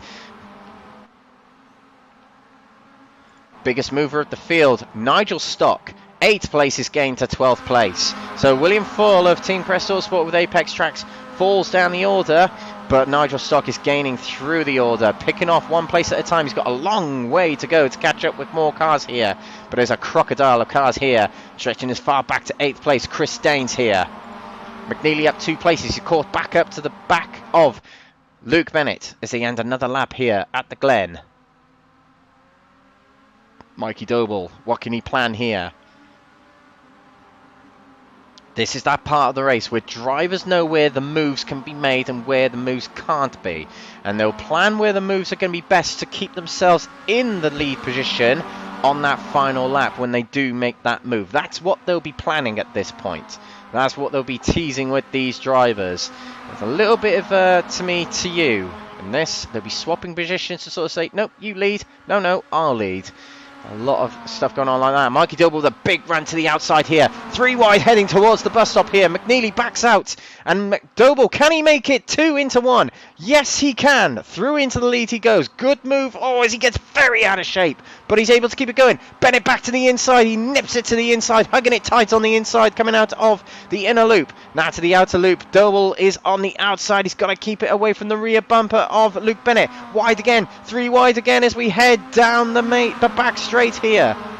3 wide heading into turn 10. Mikey Doble has got the inside. In the middle is Luke Bennett. McNeilly's on the outside and he concedes to 3rd place. Doble retakes the lead here. Heading into the final corner, is still trailing back this battle as far as Sam Smith, I think it's going now. Oh, very close to the wall there was Luke Bennett. And Doble leads a lap here at the Glen. Guards the inside. Chris Daines making a move on Dan Skinner here. And Daines gets through. Daines will be keen to catch up. He has a chance at 3rd place in the championship here. Pending drop rounds, of course, but that's how he'll see it. With William Chadwick not here, he has a chance to try and get 3rd place in the championship. It's real close here at this front pack here. Bennett looking always. He decides not to take to the outside. It is not the advantageous place to go. He gets a little bit more slipstream from Mikey Doble, who has got his championship rival right behind him, pushing him along the back straight here. Doble is on the inside where he hasn't been for much of the race. Bennett stays on the outside. Now the inside for the bus stop here. And through he goes. Doble getting very much out of shape here. And he's trying to keep it to the inside of McNeilly. But McNeilly is powering around the outside and gets it into 2nd place. 2 places lost in a matter of a few corners for Mikey Doble here. And Bennett's back to the front. Back here we had Clibbins. Back and forth. And he keeps it in 5th place for the time being. But he's guarding from Chris Daines here. He's looking to the inside, but also guarding from Dan Skinner. Oh, and it's getting a bit squirrely at the front here. Liam McNeilly didn't have a good exit from turn 10. And Bennett close to that wall again. He's got to be very close. Not to get too close to the safer barrier here at the Glen, because it would just bounce you off and spin you around. Daines takes another look to the inside of Clibbins heading into the 90, and he gets through. He just parks his car on the inside on the apex ahead of Nick Clibbins. Doble to the inside of McNeilly. And they've dropped back a little bit from Bennett. Bennett might be safe on this straight here. Doble is going to be a little bit of a disadvantage here. But Adam Delmont's going to take to the inside of Liam McNeilly here. Can McNeilly keep his speed up? Doble might be better served trying to keep... Wow, actually, no, he's done the right thing here. It's boxing in McNeilly here and keeping him behind him. Oh, into the corner we go. They all give each other such great racing room. It's great to watch. And look, Chris Daines is now making a move on Adam Delmont. And now McNeilly makes a move on Mikey Doble. Exactly what Luke Bennett did just a few laps ago to Mikey Doble. Hugging it to the inside, heading out of the bus stop. And takes it to the inside, going to the outer loop. But the racing respect between all these drivers, Touchwood is very, very respectful indeed. Bennett guards the inside from Mikey Doble. McNeilly powers it round the outside. Can Mikey Doble hang it round the outside for the next corner? No, he tucks back in behind. He'll try again on the next lap. We're over the halfway point in this race. And it has been non-stop action for these drivers at the moment. Bennett takes to the outside at the 90. McNeilly not late enough on the brakes. And there was contact between Delmont and Mikey Doble. He pushed Doble into the corner, but himself got out of shape instead of Mikey Doble. He got very lucky there, but he drops back to 8th place behind this whole pack here, which is being caught by other drivers as well. Nicholson, Horne and Warrior back here are looking to join in with this big trail of cars here. And now they're getting a little bit of a slipstream from Michael Leese up ahead here. This will help out whoever's leading here, which at the moment was Luke Bennett, but now it's Liam McNeilly who gets in front and gets into the lead here. McNeilly, I don't think's led a lap yet here at the Glen. Will he do so here? Bennett will try and get him back coming out of the corner, presumably. Doble's dropped back a little bit here, but the slipstream will bring him back to these two drivers ahead of him. But they're getting assistance from Michael Leese up ahead, who'll be given the blue flag by the virtual marshals. But of course, the blue flag in some countries of racing. Oh, sideways goes Bennett. He's lost it. Into the wall he goes. Now, was there contact? Let's take a quick replay of that. He was to the inside of Liam McNeilly.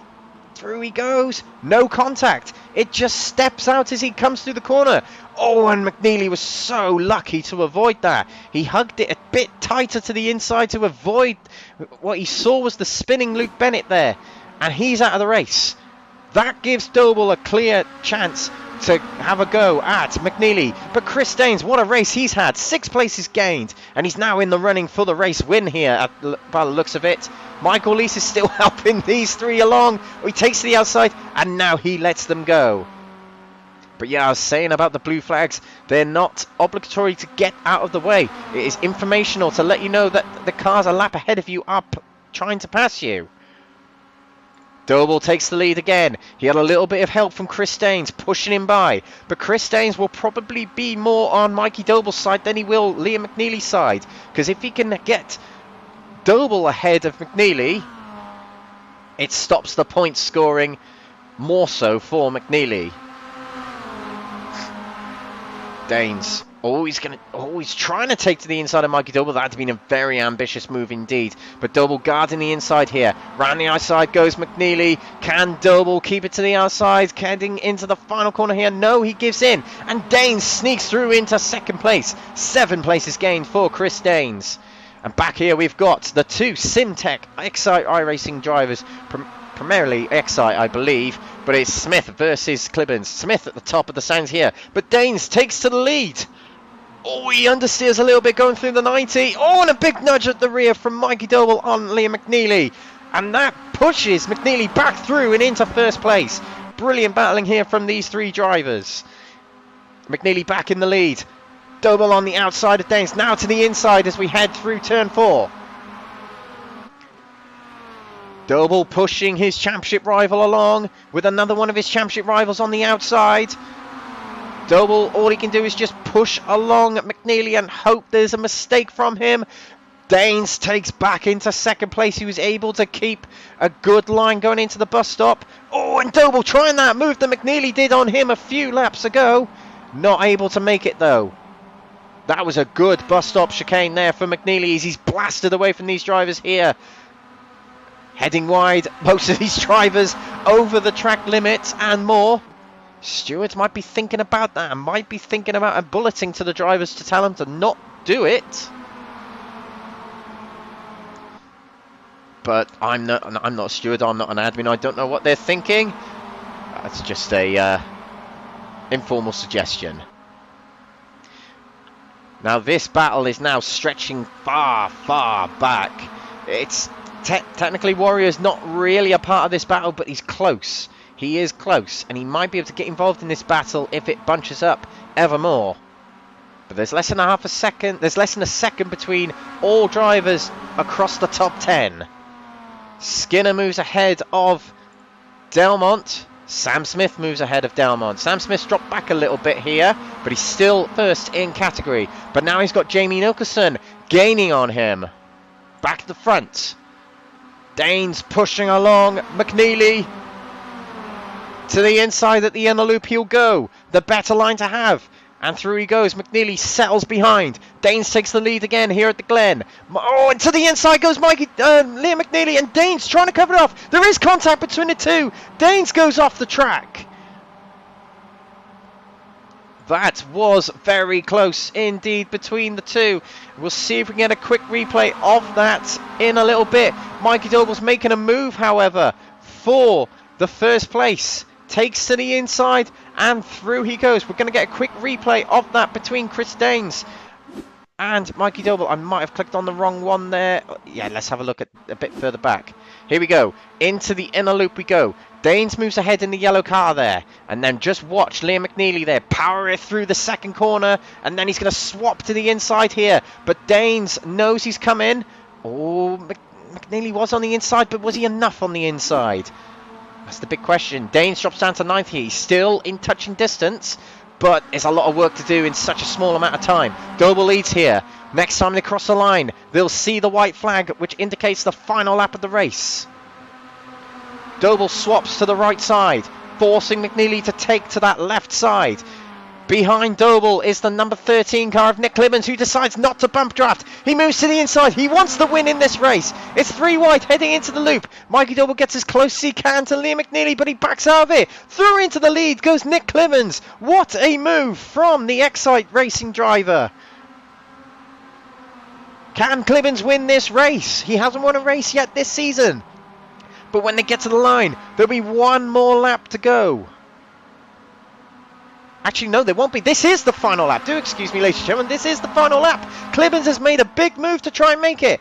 McNeilly takes to the inside of Nick Clemens. Can he make it? Yes, he can. To the inside he goes. Clemens, all he can do is just fight back on the inside here. To the inside of the final corner. Clemens through again. And to the inside of Doble goes Adam Delmont. To the line we go. The checkered flag's going to wave, and Clemens will win the race here with a brilliant, majestic move.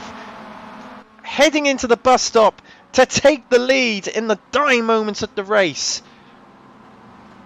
That will be a memorable victory for Next Gen Racing in years to come. Clemens taking the win there.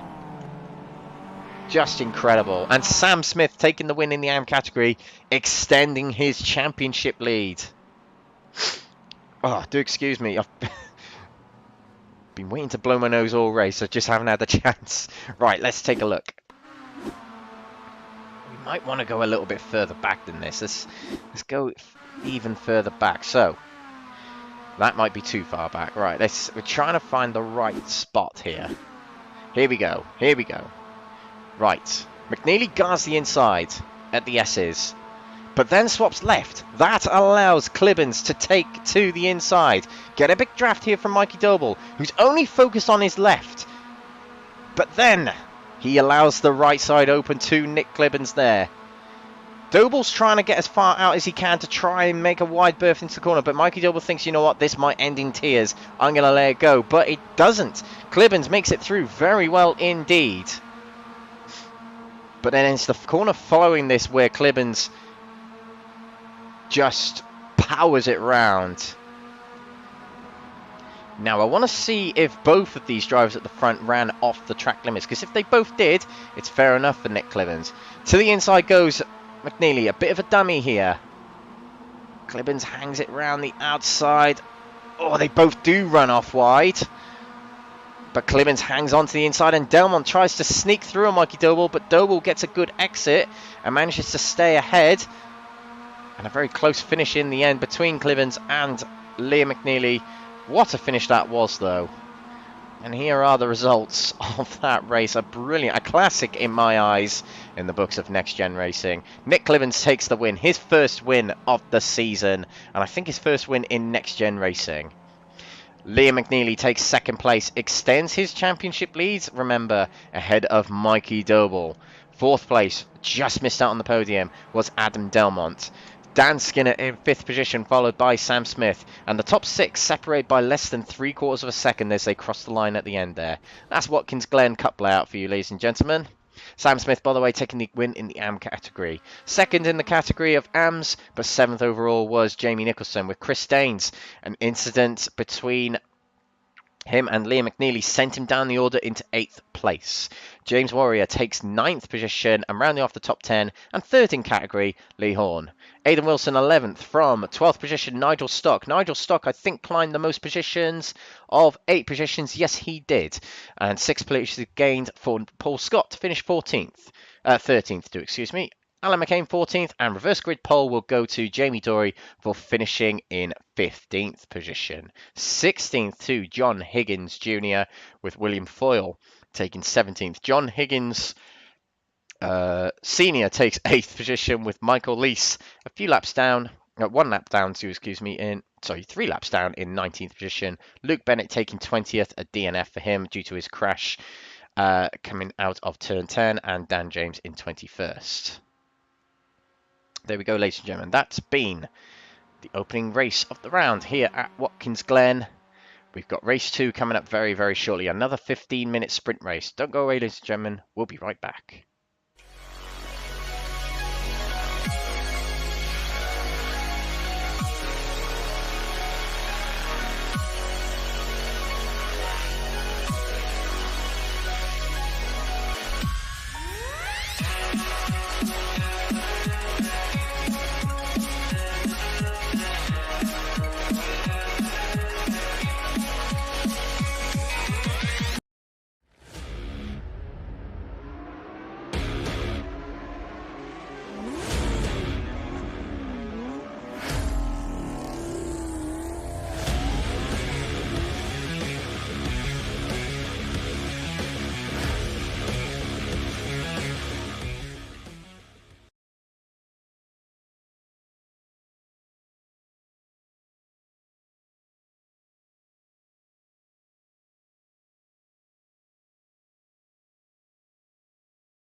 You make me wanna talk back to you. Say it like that. If I hate you, then find someone new. Maybe, but you know I never will. No, so I choke you down just like a pill.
Cold at the touch, dead in the eyes, no signs of life no more. I put your love under the knife. Leave me to die here all alone. No signs of life no more, no. A crying dove may never fly.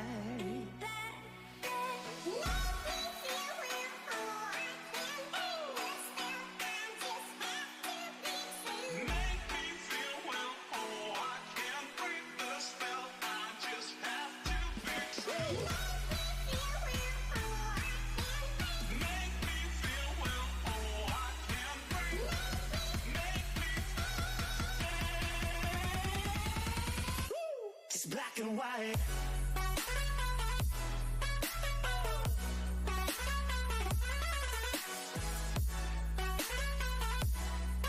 Yeah. Black and white. Oh. Oh. Oh. Oh. It's black and white. Oh.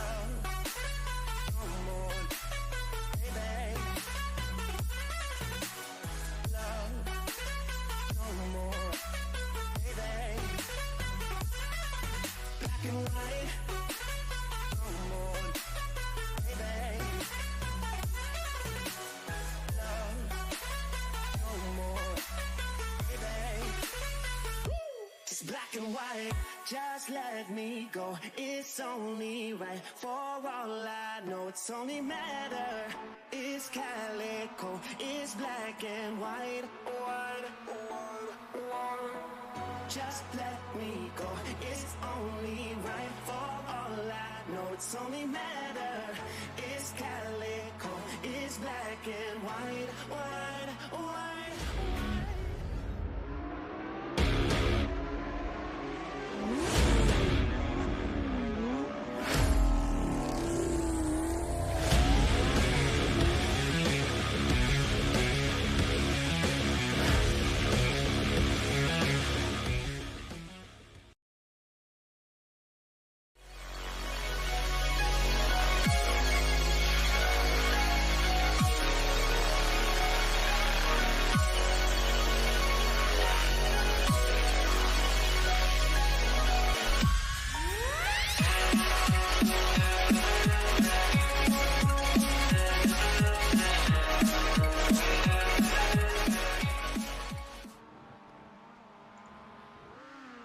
Welcome back, ladies and gentlemen, to the Glen for round 8 of the Next Gen Racing MX-5 Cup.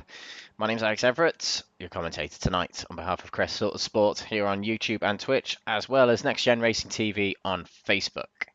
Welcome along to the second race of the night, which will start in about 3 minutes' time. But what about race 1, ladies and gentlemen? What a race that was. A brilliant last gasp move on the last lap by Nick Clibbins to take the win eventually. It did rage on for the rest of the lap though after that move. He had to really fight against Liam McNeilly to keep that top spot. But he took his first win of the season, and I think his first win in Next Gen Racing. So a big congratulations to Nick Clibbins. But that is really going to typify the racing tonight. Although we're going to have the big hitters of the series, big hitters as in results. Winning, oh, not winning, but racing at the front of the grid. It is very much a little bit of a lottery, this track is, because it's so fast and a little bit swap and change due to the drafting you get here. That's very much the racing you're going to see for the next hour or so. We've got a 15-minute sprint race coming up next. starting in a few minutes' time, with a grid to be formed by the results of race 1, but a reverse of the top 15 finishers. We'll go through the grid very shortly, of course, but the pole sitter will be Jamie Dory, our league host. So he'll be eager to get a good start in this race and get himself off to a good race. Later on in the night, we have another 25-minute feature race. We had one earlier at Snetterton, and we got another one here at the Glen tonight. It's going to be a little bit of a late one, ladies and gentlemen, but please do stay on the channel. Do support the races, do support the channels, do support the racing, because it is great to watch, as you can see. And please do let us know in the comments, would you like to see Watkins Glen back in Formula 1? It has been talked about, because they were talking about the New York City race, but there were a lot of comments from, I think it was Martin Brundle actually mentioned, well, why would we race around New York City when we've got a very good track in New York State in the form of Watkins Glen? He's right, it's a really good track, but is it big enough? Is it compatible enough? Not too sure, but let us know in the comments, would you love to see Watkins Glen back in Formula 1? And it's a track that, when I saw the itinerary for the season, which you can see on your screen now, Watkins Glen was one that really excited me. We were started off all that time ago at Red Bull Ring. We're now here to round 8. We've got the oval racing next of Daytona down in Florida State. And then we end at Le Mans. One of my favourite tracks ever is Le Mans, as well as here at Watkins Glen and Spa-Francorchamps. So you can see I'm very fond of the calendar we have here in this championship. 3 rounds to go in this championship. 2 weeks until our final round at Le Mans, which will be drawing to a close around about 2 hours from now, approaching the close. But here we go, we have got the second race of the night now, a 15-minute sprint race where the grid will be formed as follows.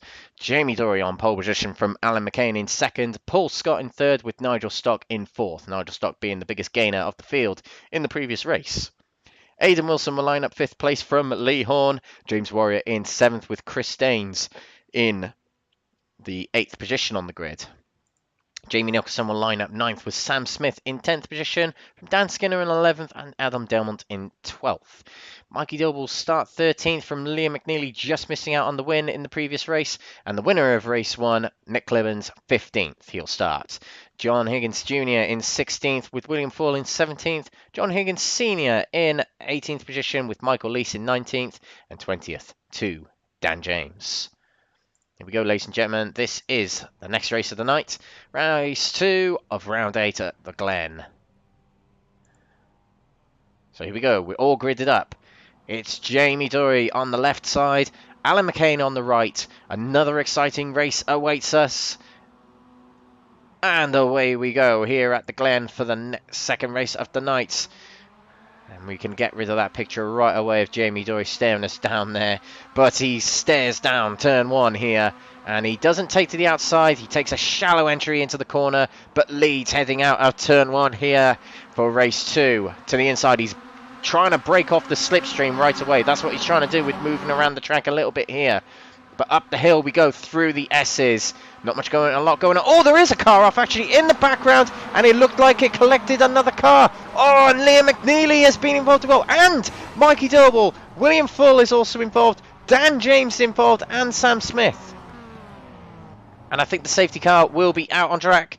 I think the safety car is readying to get out onto the track. But a lot of drivers here moving away very slowly. The racing carries on at the front here. Oh, in the middle there, we have Nigel Stock right in between one of the next-gen cars. And I think that's Chris Staines there. And they just about got out of the bus stop in one shape there. They might be greeted by the safety car. Yes, the safety car is out on the track. Nominated safety car driven by Gaz Williams, one of the main drivers in the Proto GT League on Wednesdays. And Jamie Dory will lead us to the safety car, and the field will bunch up. They keep racing until they cross the line here in this series. It's not an immediate yellow flag caution like it is on iRacing. With a manual safety car, they race until they get to the line, and then they must ease off the throttle and slow down to slow pace. So, let's go and find out what happens. As they make their way behind the safety car now, the order is Dory, McCain, Wilson, Daines and Horne are top 5. The drivers involved were Michael Leese, William Fall. I think Nick Clemens was involved. Sam Smith was involved. Higgins Sr., Doble and McNeilly and Dan James. So here we go. Sam Smith in the middle there on the inside of the yellow Verano car, which I think was Chris Danes. Oh, and it looked like netcode. And as he hits the wall, he just comes across the track. He wasn't able to do anything about that, was Sam Smith. Absolutely not. Once he's hit the wall, you're out of control. You are out of control. And it was just pure luck that Liam McNeilly was the first to get hit. Ah, there was a car that moved across.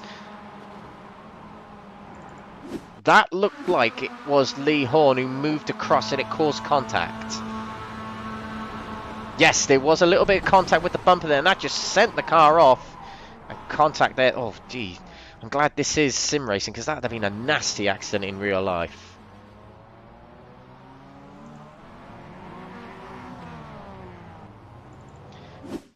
Let's take another replay. This is Lee Horne.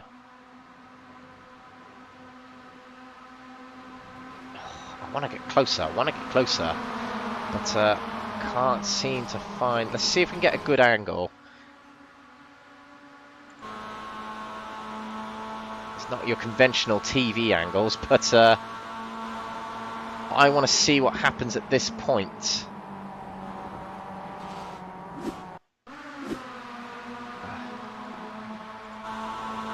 Here we go. Yes, there was contact. It just seemed a little swerve from Lee Horne. It made contact with Sam Smith, and that's what sent him into the wall. I mean, I'm not sure what Lee Horne was doing with the quick swerve of the car there, but he wouldn't have known that Sam Smith's car was there 100% anyway. So Clibbins is back out on track. Mikey Doble is as well. McNeilly is still in the pits. No, he isn't. No, he isn't. He's catching up. Is he a lap down? No, I don't think he is. So, no, he is. He is. McNeilly is not a lap down. No, he isn't. As he crosses the line, is confirmed he is not a lap down. That'll be a big relief to Liam McNeilly. I think he had to tow back to the pits.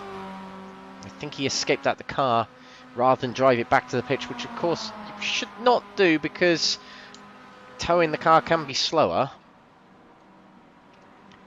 But will we get the safety car getting us going again? Usually Paul Walsh is in my ear and he lets me know when the safety car decides to head back into the pits, but I don't actually have that information to hand like what Paul does usually. Excuse me. I think, yes, the safety car pulls away, so we're going to go racing again. 5 minutes expired. We've only done one flying lap here at the Glen for this race. A big accident. Doble and McNeilly have caught back up to the back here. McNeilly actually is still trying to catch back up. He might just make it. Doble isn't deciding to go yet. Now he decides to go, and I think McNeilly did get onto the back of the pack. And away he goes, a big blast off coming through turn 11 there, the final corner. And away we go here at the Glen to restart this race. Down to the 90. Aidan Wilson on the outside here of Alan McCain. McCain later on the brakes, but a bit of an undercut there needed from Wilson, but he doesn't quite make it. It's a very good start for Jamie Dorr. He's blasted away here, but at this track, oh, he wants to be a long way clear, but the draft helps you with bigger lap times here, and that's what he's going to be conscious of. Chris Danes here needs a better result from what he had in race 1. 8th place in race 1. Heading up towards the end of the loop. He's got 2 cars right ahead of him. Wilson trying to take to the outside of Alan McCain. Oh, and bunched up a little bit was Chris Danes by McCain, running a bit slow into the loop there. And they do bunch up even more. Danes takes to the inside of McCain and will try and take 3rd place here going through the outer loop. Still to the inside. Oh, there is contact between the two. And they just about keep it going. Delmont getting a little bit of a touch at the rear from Lee Horne to push him along. Dory is checking out here. Oh, and McCain tried taking back to the inside of Chris Daines. Now he's got Adam Delmont on his inside for the next corner. Delmont is through. Oh, and wide at the back there. That was Nigel Stock. Got to keep out the wall here. Nigel Stock does, but he's going to lose a few positions here. McNeilly and Doble at the back there. I can see they've moved up a few positions. They're up to 15th and 16th. But Daines here is making a move for second place. To the inside of Wilson he goes. And through he goes at the 90 for turn 1. He takes second place. Mikey Doble will not like the fact that McNeilly is just following him along, trying to get back through the pack. He'll want McNeilly miles behind him, but it's just not happening right here. So McNeilly is just going to use Doble, latch on to Doble, and follow him through. Big battle here. Oh, and Delmont taking to the outside of Daines. He might be able to squeeze through here. Yes, he does. Delmont is through on Chris Daines, powering it around the outside. Oh, and a bit wide there goes Wilson. Oh, Skinner hopping across the grass there. He'll run wide, and he'll get a slow down penalty. But these drivers here, bunched up here, this is allowing Dory and Delmont and Daines to check out. Look at all these gaggle of cars here. HSR cars on the outside there. McCain is trying to block off James Warrior, I think he is on the outside. 3 wide heading into the corner here. That's Lee Horne on the inside. Oh, and McCain breaks through in the middle there. And they make it through safe and sound. So many cars here in the middle of this pack here. It is fantastic to watch. And they've made it through safe and sound at the moment. Alan McCain heads this battle here. But this has allowed Dory and McNeilly to latch on to the back of this pack. They've just got to pick off this pack one by one. But here at the Glen it's hard because everyone's got the same advantage of draft. I think moving through the pack for Doble and McNeilly will not be as easy as other tracks. Not as easy as they would find it as other tracks. They take to the inside of William Foyle. Foyle was another driver like McNeilly, and Doble got caught up in the incident at the beginning. They're back in the running for this race. A bit of a lifeline. Falls on the outside of Doble, will be able to keep it there. Oh, Doble had to really back out of a move there on the car ahead of Nicholson. But he breaks away and ahead of Foyle here, who's now battling with McNeilly. Back towards the front. Delmont trying to catch up with his teammate, guarding off from Chris Daines here. He's a second back from his teammate of Jamie Dory there. Dan Skinner's trying to check out here as well. He's a long way clear of Alan McCain. And Adam McCain has got a trail of HSR cars behind him. Wilson, Warrior and Higgins Jr.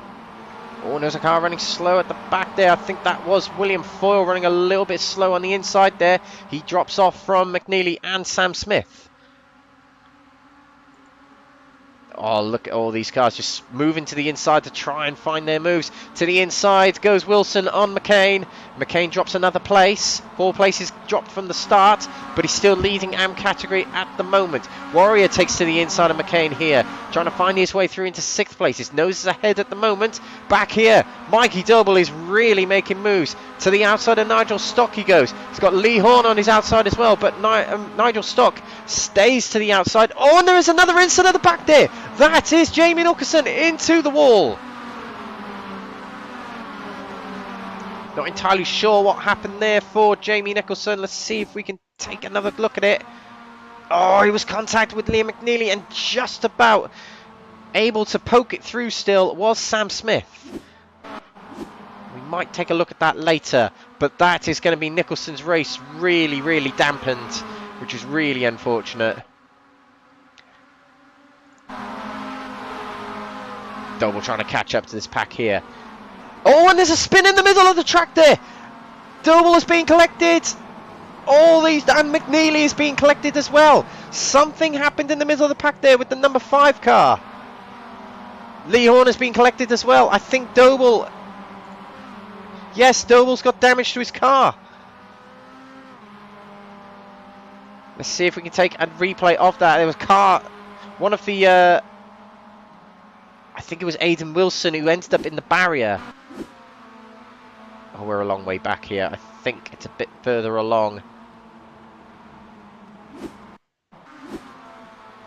Yes, it is.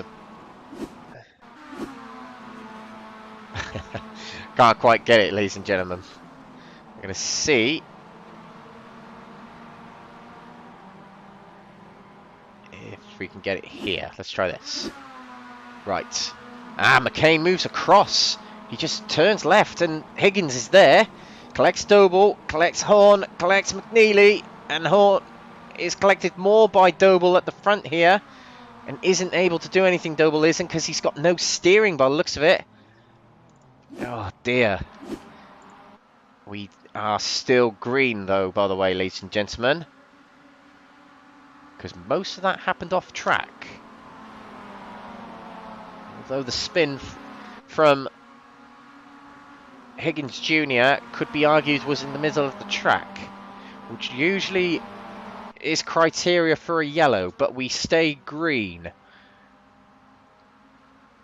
Delmont is at the front leading here. I've just noticed he's passed Jamie Dory while we were looking at the kerfuffle in the middle there, and it was done heading towards the bus stop, and you can presume how that happened. Pushed along by Chris Daines.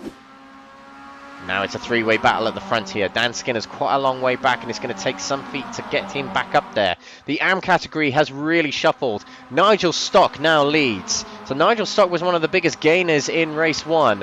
He now leads the category and is quite a way clear of his teammate, William Foyle here. Liam McNeilly is still in the race, but he might have a bit of damage on that car. He does have a bit of damage on that car, which might be slowing him down. He's got Michael Lease looking all over him. Michael Lease, by the way, finished last in the previous race. He's now third in category.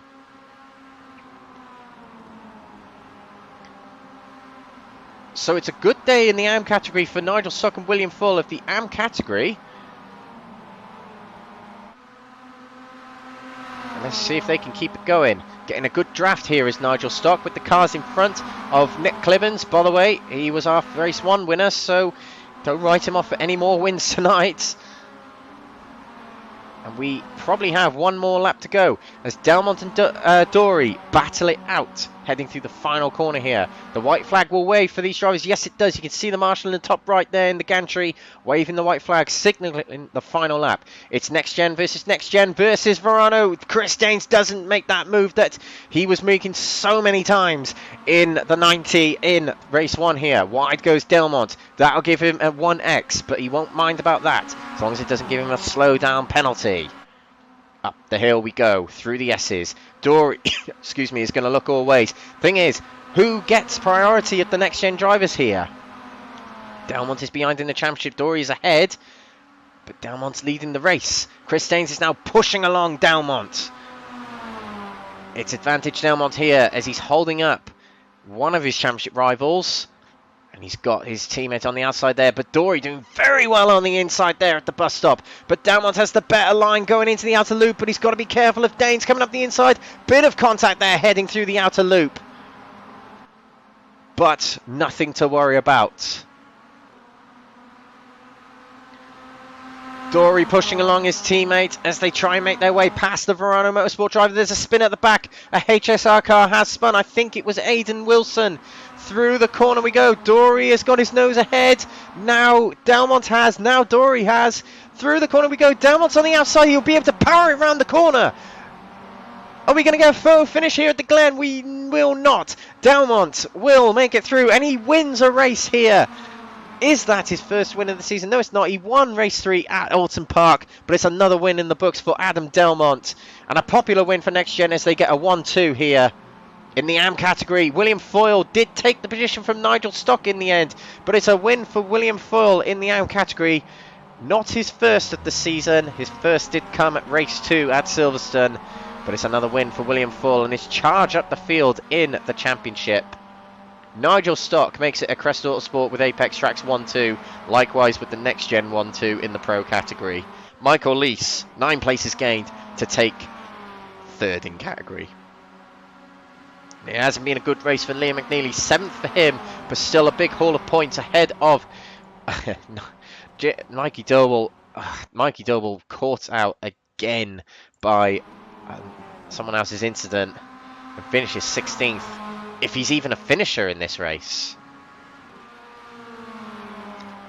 Drivers are full pace here. They are not still racing. They have crossed the checkered flag. And they're putting on a bit of a show for us by the looks of it.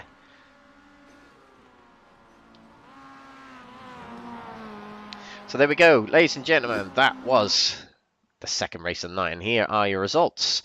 Adam Delmont takes a win here at the Glen for race 2 of the night, with Jamie Dory taking second place.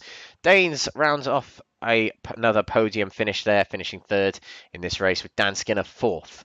James Warrior takes 5th position from Nick Clibbins, the race 1 winner, in 6th. Liam McNeilly takes 7th position after his 2 instants in this race. William Foyle on the final lap took the win in the AM category. A photo finish by the looks of it between him and Nigel Stock, as there are only 0.08 of a second between them. Stock takes 2nd in the AM category, and a good haul of points for him in his championship. 10th goes to Michael Leese. Aidan Wilson takes 11th from Alan McCain. Paul Scott takes 13th place from Sam Smith. And John Higgins Sr. in 7th in category, 15th overall. Mikey Doble takes 16th position. He did finish in the end, with Lee Horne taking 17th place. Dan James taking 18th position. And 19th and 20th going to Jamie Nicholson and John Higgins Jr. Well, ladies and gentlemen, what brilliant racing we're seeing. That race was a little bit more frantic than race 1, but it's still very fast and exciting racing. Race 3 coming up shortly. It's 25-minute feature race coming up next, so an extra 10 minutes of that we get to watch next. Don't go away, ladies and gentlemen. We'll be right back.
Welcome back, everyone, to the sun setting in New York State here.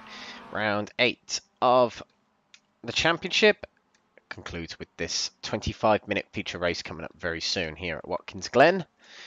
Welcome along to the Next Gen Racing MX-5 Cup, presented to you by Crest Autosport TV and Next Gen Racing TV. Crest Autosport TV on YouTube and Twitch, and Next Gen Racing TV on Facebook. Please do give the channels a like, share, follow and or subscribe from wherever you are watching, on whatever platform, from wherever you are around the world. Thank you for coming along tonight to watch this brilliant racing. I mean, drivers could try and make it more exciting, couldn't they? Sarcasm, obviously. But yeah, great racing we're watching tonight from these drivers. There's a little bit of drama peppered in here and there in the form of breakthrough winners in race 1 in Nick Clibburn's instance that affected the championship protagonists in Liam McNeilly and Mikey Doble in race 2. Next gen drivers battling it out for the final honours. in race 2 in the form of Jamie Dory and Adam Delmont. What will race 3 bring us?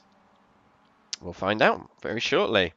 We're about 2 to 3 minutes away from lights out for the final race of the night. And a reminder, ladies and gentlemen, that this is the season we're undergoing. This is the season that's been and gone and coming. Round 1 started off all them weeks ago at Red Bull Ring. Then we went to Knock Hill for round 2 of the championship. South to Kent for Brands Hatch for round 3 of the championship. Alton Park in Cheshire hosted round 4 of the championship. Then to Stavelot and East Belgium, Spa-Francorchamps circuit for round 5 of the championship. Silverstone National Circuit hosted round 6 of the championship. Then we went east to Norfolk for Snetterton for round 7 of the championship. We're over the pond. We're here at Watkins Glen in New York State today. And then next week, a week today, we'll be heading south to Florida State for the Daytona circuit on Independence Day, the 4th of July. And it'll be the oval of Daytona, not the Roval, the oval. There's no typo, there is no R in that for a reason. We are taking these MX-5s around the oval of Daytona. It's going to be very exciting. It's going to be NASCAR-esque with bump drafting and all sorts on the high-banked super speedway of Daytona International.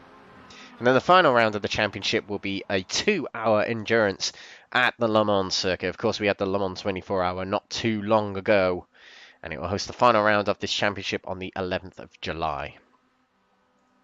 Today we've had no Paul Walsh alongside us today, but Paul Walsh will be back with us next week for the oval round of the championship, the penultimate round of the championship. Some considering that round may be a bit of a lottery round, but we'll see how it plays out. We will. We're about to head into the final race of this of the night. 25-minute feature race coming up, and the grids will be formed as follows, and it is a full reverse grid from the results of the previous race, of which John Higgins Jr. will line up on pole position with Jamie Nicholson alongside in second place. Dan James will line up in third position with Lee Horne in fourth position. Mikey Doble, caught out by 2 incidents in the previous race, will line up fifth with John Higgins Sr. in sixth position alongside him. Sam Smith, 7th position with Paul Scott in 8th position. Alan McCain and Aidan Wilson will round off the top 10 of the grid. Michael Leese will line up 11th with Nigel Stock in 2nd, in 12th, who just missed out on a victory in the AM category, taken from him by his teammate William Foyle. Liam McNeilly, 14th on the grid, with Nick Clibbins lining up 15th. James Warrior will line up 16th with Dan Skinner on the 9th row, 17th with Chris Daines alongside him. And the next gen drivers who made it a 1-2 in the previous race will start 19th and 20th for this 25-minute feature race. And we're about to get underway here. Lights dimming down here at the Watkins Glen International Circuit, and we're away for this final race of the night as we plunge down towards the 90. Higgins leads us away down towards the corner. A very good start for him as Dan James takes to the inside to try and takes second place right away from Jamie Nicholson, but Nicholson has a very good power around the outside, as does Lee Horne. They run very, very wide there, going out the outside, but Mikey Doble is trying to capitalise by sticking it to the inside, making his way past these drivers. We head up towards the S's. Up the hill we go. Higgins Jr. leads, and Dan James getting very close to Mikey Doble there, who's on the inside here. Oh, something's happened in the middle here. Oh, and there's drivers off. Nigel Stock has just gone barreling into Paul Scott, and it's an incident that might bring out a safety car. We'll find out. But this is the incident. We're watching Aidan Wilson here. It's between the HSR drivers. It's a next gen driver on the inside. That was Paul Scott. So Paul Scott hit the inside curb, and that just bumps him out into Aidan Wilson. That collects... Oh, it did collect Liam McNeilly, I think. And it did collect Nigel Stock as well. But the racing rage is on here. Oh, and there's a spin at the back. Did see a spin at the back. Lee Horne is off. And he's pulled out to the pits. Let's see what's happened to him. Oh, he's run wide coming out the bus stop there. There is a spin from another HSR car. There's cars spinning everywhere. This might be due to cold tyres. And I think the safety car is out on track. Yes, it is. A safety car is called out, and the drivers, as we said earlier, will race to the line, and then they must stop racing as soon as they cross the line. But Mikey Doble, what a first lap for him. 3 places gained to 2nd place. Let's try and re-establish what happened. I believe the safety car was called out for this first incident, which was Aidan Wilson and Paul Scott. Here we go again. Paul Scott hits the curb, spins out there. Oh, and Paul Scott... not Paul Scott. Nigel Stott goes barreling into Paul Scott there. There was a little bit going on between Liam McNeilly and William Foyle as well. We also have something going on with Lee Horne. We're trying to find Lee Horne. Oh, it's a bit further back. It's even further back than that, Alex. We'll get there, ladies and gentlemen. We'll get there. Even further than that. We've got time. We've got time. We've got time. Right, here we go. Through the bus stop. This is Lee Horne. Something happens to him. His line going through the exit of the bus stop there wasn't optimal. And he just shook off the rear of the car a little bit too much. And he's just unable to recover it on the outside of the track there. Oh, and he hits... I'm not quite sure who that was, but he also collects another next-gen car. A lot happening there. And there was a spin from someone else in the middle there. I think it might have been Higgins Sr. Yeah, Higgins Sr. took a spin. Let's see if we can get a full grasp of that. Okay. Alright, let's try again. Right, here we go. This is Higgins Sr. See if it was contact. This is Alan McCain behind him. I think the car's just... Yeah, there it goes. It's just slowly giving way on him.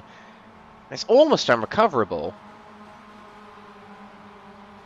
Was it Liam McNeilly who got caught up? It was Liam McNeilly who got caught up. That's 2 incidents Liam McNeilly was involved in. And it's dropped him well off the order.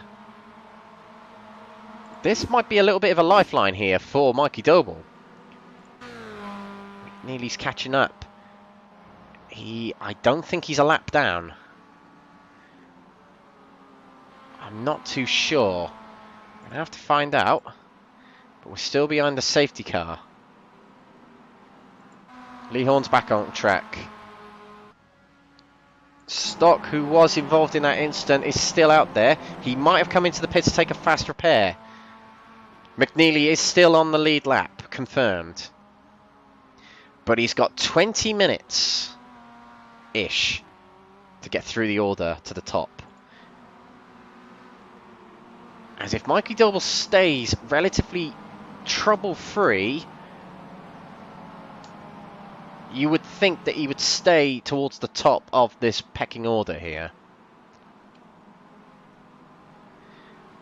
And I think the safety car is breaking away now. McNeilly's still catching up.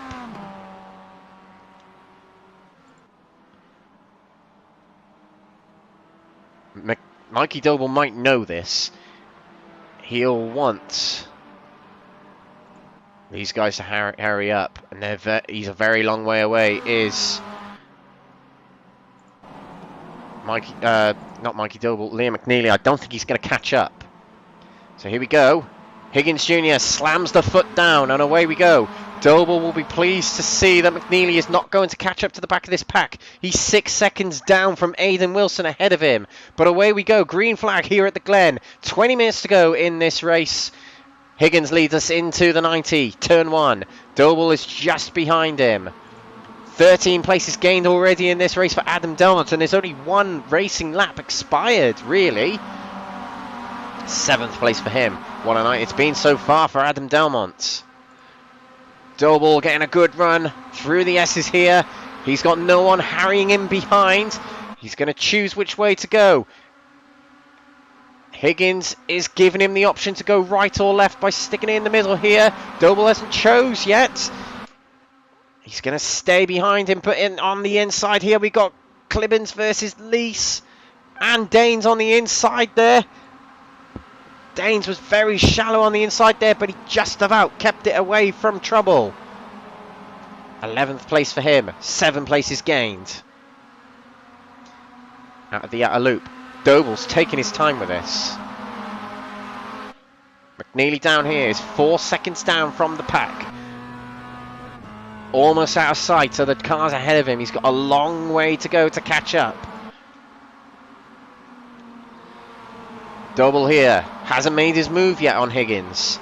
Higgins hasn't had quite as good a night here at Watkins Glen as he did last time out at Snetterton, but he'll take a top running position here in this race, that's for certain. Sam Smith here leading the AM category right now. He's leading the championship in the AM category coming into tonight, and with Lee Horne with a bad running down the order at the moment, as Doble makes his way alongside and past Higgins.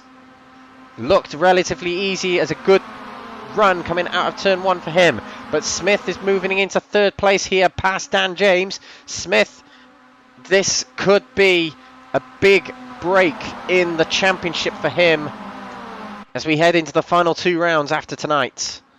Into 3rd place he goes, maintaining 1st in the AM category in this race. McNeilly back here, still a long way back. He's going to lose a lot of points to Mikey Doble. He'll lose more points to Mikey Doble in this race than Doble lost to him, McNeilly, in the previous race. That will make Doble happy. Happier. Higgins Jr. and Sam Smith battle it out here. Because it's night time here, a lot of drivers will be a little bit more cautious, because as the night falls, your braking points and your turning points and your accelerating points and all little markers you have on the track become a little less visible. So drivers are a little bit more precarious, and when night falls on tracks on iRacing, it's when the natural drivers really do come out and blossom.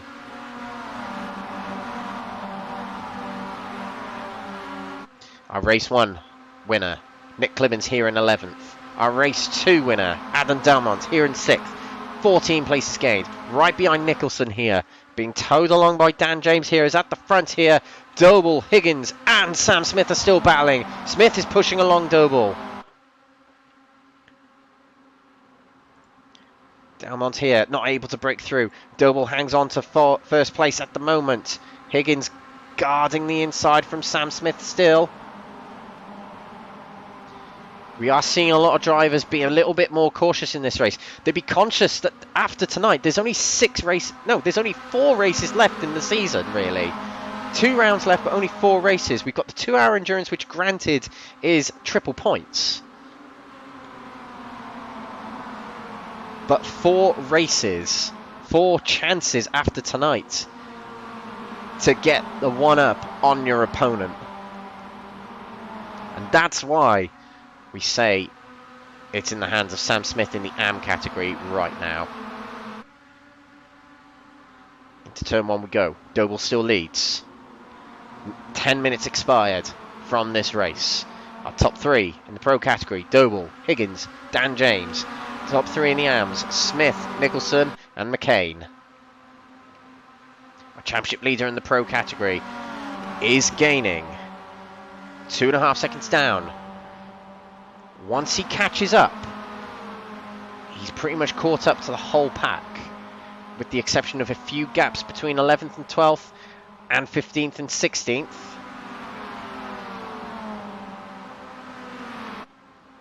Oh, there's a bit of... Oh, there's a car gone off. I think a car's gone off. Dan James has gone somewhere. He's on the middle of the bus stop there.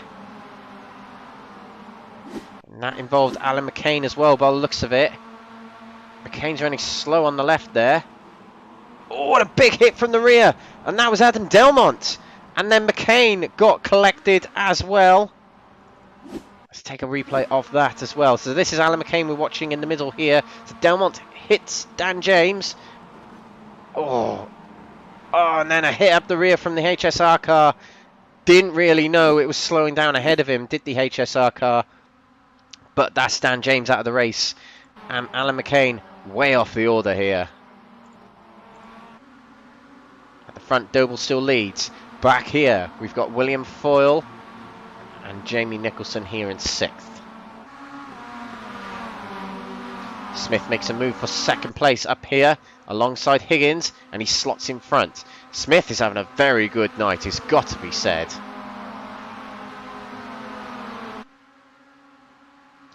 Tonight he has really grasped it, that championship potential.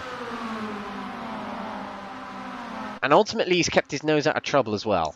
That's really what Sam Smith has done so well this season. And he's well and truly on his way to helping his championship. There's a lot of drivers off there. James Warrior just cutting the bus stop there. Let's see if we can see what happened. Oh, a big nudge from the rear then. That's one of the Excite cars. I think that was Clibbins. It was.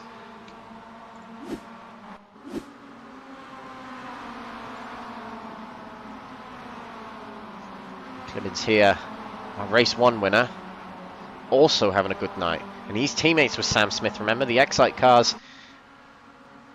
The Excite team must be very excited about this. Oh, I've used that pun too many times. Smith not doing much about Doble at the moment. Back here we have got Michael Lees. Under pressure from William Full, but up ahead is Jamie Dory versus Nick Clibbins. Clibbins moves through. I do believe Clibbins and Dory are in a little bit of a battle. No, they're not. No, they're not. I'm thinking of Dan Skinner and Jamie Dory. They're battling for top 5 with Higgins Jr. as well. He's up there in 3rd place and is under pressure now from Adam Delmont. Night's fallen here at Watkins Glen. Delmont's on the inside, being pushed along by Chris Daines. Of course, Delmont and Chris Daines battling in race 2 for the top spots as well. They finished 2nd and 3rd. Now Delmont's back onto the podium with 17 places gained. This has really been a return to form and a return to luck, should we say, for Adam Delmont tonight. I think he had a 4th in race 1. A win in race 2. He's on the podium right now for race 3. But he's got Mikey Doble ahead of him.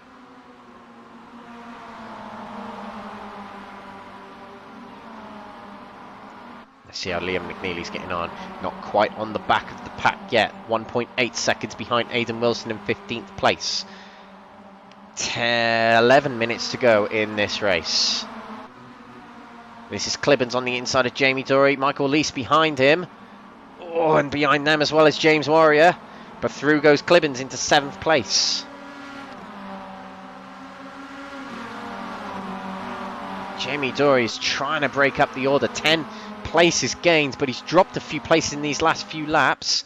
We've got Sam Smith on the outside of Mikey Doble here. Oh, and to the inside goes Adam Delmont. Trying to put the spanner in the works here for Mikey Doble. Through goes Delmont. Oh, and there's a spin there for Sam Smith. And Chris Daines. Into the wall goes Sam Smith. And what was looking so good for Sam Smith has just been torn up for him. Big damage on the front there. He might be able to bring it back to the pits and get a fast repair. But that's really going to take him out of contention for a good result in this race. So to the bus stop we go. On his inside there was one of the HSR cars. Number 5 was John Higgins Jr. Smith will be fuming with that. He definitely will be. That has really, really put things in favour of Lee Horne here. He's just been given a big lifeline. He'll know that's happened. And he'll get his foot down. He'll try and get himself higher in the category. He's got Nicholson ahead of him. Foyle ahead of him. Lees is a little bit up the road and leading the category. But this now is time for Horne to put his foot down and get some points. It's a big opportunity for him. At the front is still Delmont leading. 19 places to get there.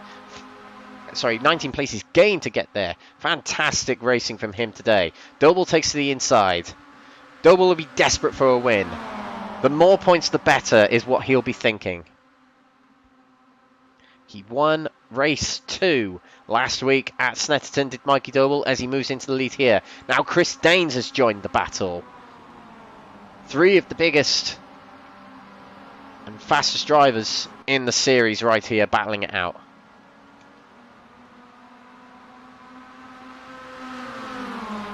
Lease back here, leads the AM category. William Foyle's going to be coming after him. William Foyle has also had a pretty good night, with the exception of the incident that happened in race 2.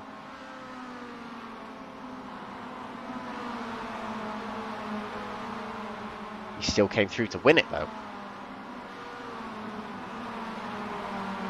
Horne here in 4th. He's got 2 AM cars ahead of him. First place not too far ahead of him either. On the inside of Lease here is James Warrior.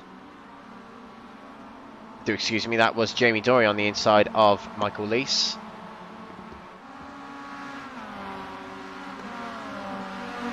Michael Lease has actually picked up a few wins this season in category. Silverstone, actually it's just one race he's won. Silverstone, so he'll be happy with another one here. Chris Daines has taken to the outside of Mikey Doble here. He got a good run through the S's. And through he goes. These drivers have got to be so careful now. These 3 know what opportunity is laid ahead of them here. Granted, McNeilly's gaining a few positions, and he's right up the back of this pack here. McNeilly, if he can do this, can get himself up to 6th place. And that will certainly dampen the spirits of Doble, Daines and Delmont up ahead. He's taken to the inside of Nicholson here. Horne on the outside. Nicholson drops behind Lee Horne, who tries to close him off. Horne, oh, there's a spin in the middle there for the 47 car. Everyone avoids him. The 47 car of James Warrior took a spin there. Here's a quick replay of that. Well, we were going to get a replay of that. Let's see what... Oh, and there's a little bit of a nudge from, I think that's the Crest Autosport car up ahead. Yeah, I'm not quite sure who that is. It's either Foyle or Stock. I'm not quite sure who. And that sends Warrior down the order. The top 3 still battling. Neely's down in 10th. Doble will be desperate for a win.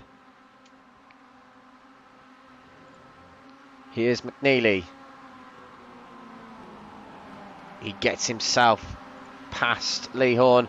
Now to the inside of William Foyle. Is he able to get it alongside? No, he isn't. Not just yet. Foyle is after a win in category.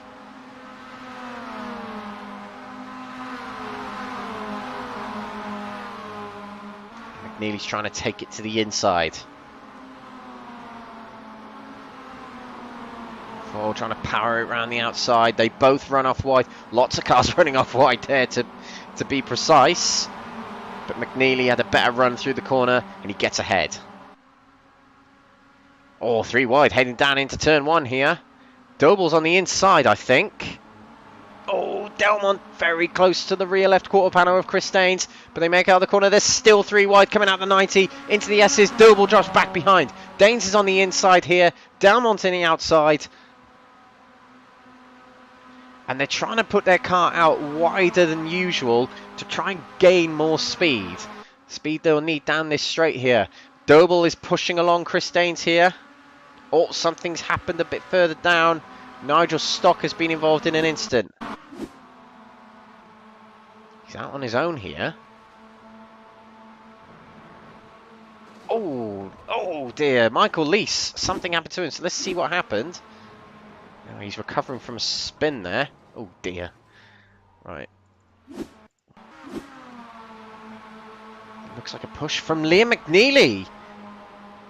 Liam McNeilly trying to bump draft him up the S's, and that causes a spin from Lease, and it subsequently ends Nigel Stock's race. Oh, he's stuck in the middle there. Nigel Stock can't do anything with the car. It is crumbled. But Liam McNeilly, I said it a few laps ago, he's managed to get himself up to 6th place. Now the stewards might look at him after this race. With that incident with Michael Lease, he brushes the barrier, the safer barrier on the outside there. And we've only got 4 minutes left in this race, so a tall order for him to get up into the top 3. That's very much between these 3 here. 4th and 5th, just up ahead from Liam McNeilly. battling on between Skinner and Clemens. And now we got to choose our driver of the day. Normally I ask Paul Walsh to just vote them. For me, my driver of the day is going to Adam Delmont. Honourable mentions are William Foyle and Nick Clibbens. But my driver of the day is Adam Delmont. I think it's been a great breakthrough of form for him. And it's not over for him to get another win tonight.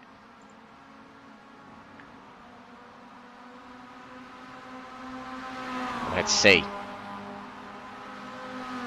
Danes leads this battle.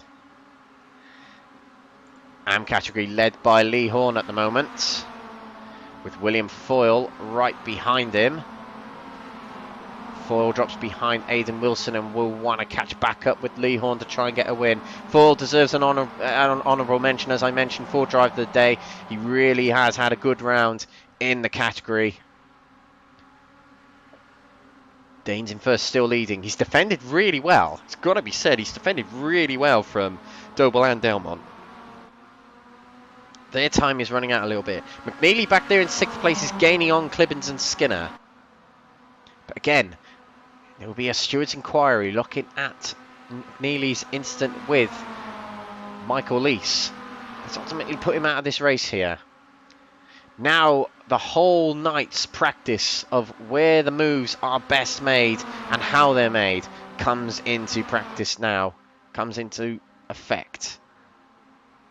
Danes guards the inside quite well there. Doble's not able to gain the position just yet. But does Doble want to be in the first place, where you are actually vulnerable? Dane seems content with staying in the top spot.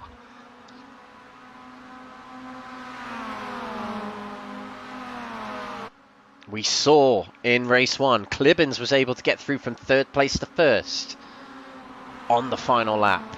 Delmont has the opportunity to do that in this race.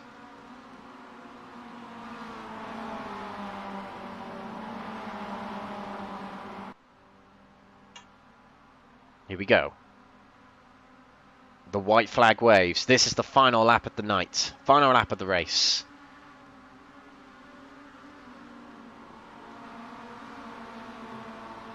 Danes leads going through the 90. Not many corners left. Through the S's we go. Doble is going to be lining up this move now. He'll know what he'll want to do as we come through the S's here. He's left a little bit of a gap so he can gain rapidly on the Verano Motorsport car just ahead of him. Adam Delmont has done the same. Delmont's got a big run here. Where's he going to choose? Doble's trying to cover off Delmont straight away, saying, come on, push me along, push me along. Past goes Doble to the outside, heading into the bus stop. Doble's through and into first place, but Delmont couldn't get through. Danes didn't have a very clean run through the bus stop either, so he's not able to get back up the inside of Doble. McNeilly's up to 5th. Big run now down this back straight, as Danes has got to try something here. Gaining rapidly down the straight here. Danes doesn't go for the move. Into the final 2 corners we go. Danes is close, right behind the rear of Mikey Doble, who goes to defend the inside. Danes trying to wrap it around the outside. There is contact between the two, but Doble's able to keep it going, and Delmont gets a good run down the inside. But it's Mikey Doble who's going to take the win in race 3 here. On contact at the end there between Delmont and Danes. They do cross the line, but it's Delmont in 2nd place. And Danes trying desperately to get across the line past Delmont, but didn't. Oh, what a big instant at the end there to finish off the race. And first in AM category, Lee Horne. A big recovery to get that win in the 3rd race. And he gets a win. Doble needed that win. Let's be honest. Doble really needed that win. And he got it. He did very well. We will take a look back at how that move happened. I want to go back a bit further than that, actually. We're going to have to go back quite far. So this is the final lap here. Look how far back Doble is from Chris Danes. A good run through the 90 was needed here, but the slipstream he could rely on. Now, the way Doble positions his car as we enter the back straight is what won him the race here. You can now see Delmont is closing in, closing in, closing in. And as Doble takes to the outside, Delmont takes the outside, Doble says, nope, you are going to push me along. And Delmont then has no choice but to do that, to try and get by Danes. And it didn't quite work. Danes got through the bus stop very, very well there. It was close to contact between him and Delmont. But that was it for Doble. That little bit of instinct to say, nope, Delmont, you are going to push me along, is what won him the race there. Incredible. Incredible. This was the beginning of the race, and these are the results of this final race of the night. Mikey Doble takes the win from Chris Danes and Adam Delmont. Nick Clibbens, our race 1 winner, a very good night for him indeed, takes 4th position from Liam McNeilly in 5th place, who had to really harry himself through the order and did so. Dan Skinner takes 6th from AM category winner in this race, Lee Horne. Aidan Wilson takes 8th position from William Foyle, 2nd in category, the AM category. Top 10 for Jamie Dory again in this race, and 3rd in AM category, but 11th overall for Jamie Nicholson. John Higgins Jr. takes 12th, John Higgins Sr. takes 13th. From Chris Warrior in 14th position, from Paul Scott in 15th place. 16th goes to Alan McCain with Sam Smith in 17th and Nigel Stock in 18th. Michael Lease taken 19th from Dan James, who did not finish the race. Well, we are going to have a few... Oh, I don't think we will have any interviews. Actually, there's no one in our waiting room at the moment, probably because it's so late. Yeah, everyone's a little tired now. 4 races we've had tonight, and we are getting on a bit in the broadcast here. Yeah, don't think we're going to get anyone to interview at the moment, so we'll probably catch up with them more next week, because it's a bit more back to normality next week. But ladies and gentlemen, tonight, thank you if you have been watching the entirety of the night, the whole 4 races. Thank you for supporting the drivers, thank you for supporting the championship, thank you for supporting the channels. It's been a brilliant, brilliant night of racing. Watkins Glen is one of my favourite tracks for racing. It's very, very exciting, especially this layout. So credit to the admins, it was great to see this racing.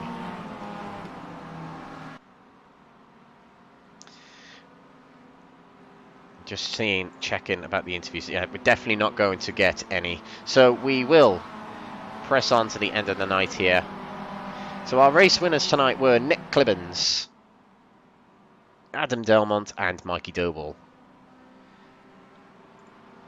This has been the Next Gen Racing MX-5 Cup, Round 8 at Watkins Glen. Next week, we are off to Daytona. It's oval racing. Now, if you're not a big fan of oval racing, don't be put off by that. It is going to be exciting. It is going to be great to watch. You are not going to want to miss out on it. On the Independence Day, we're racing at Daytona in the MX-5s on an oval of Daytona International Super Speedway. My name's Alex Everett. I've been your commentator tonight. Next week, I'll be joined in the comms box again by Paul Walsh. The Dream Team back together. But ladies and gentlemen, thank you very much for watching. This has been round 8 at Watkins Glen. We'll see you in 1 week's time at Daytona. Have a good night.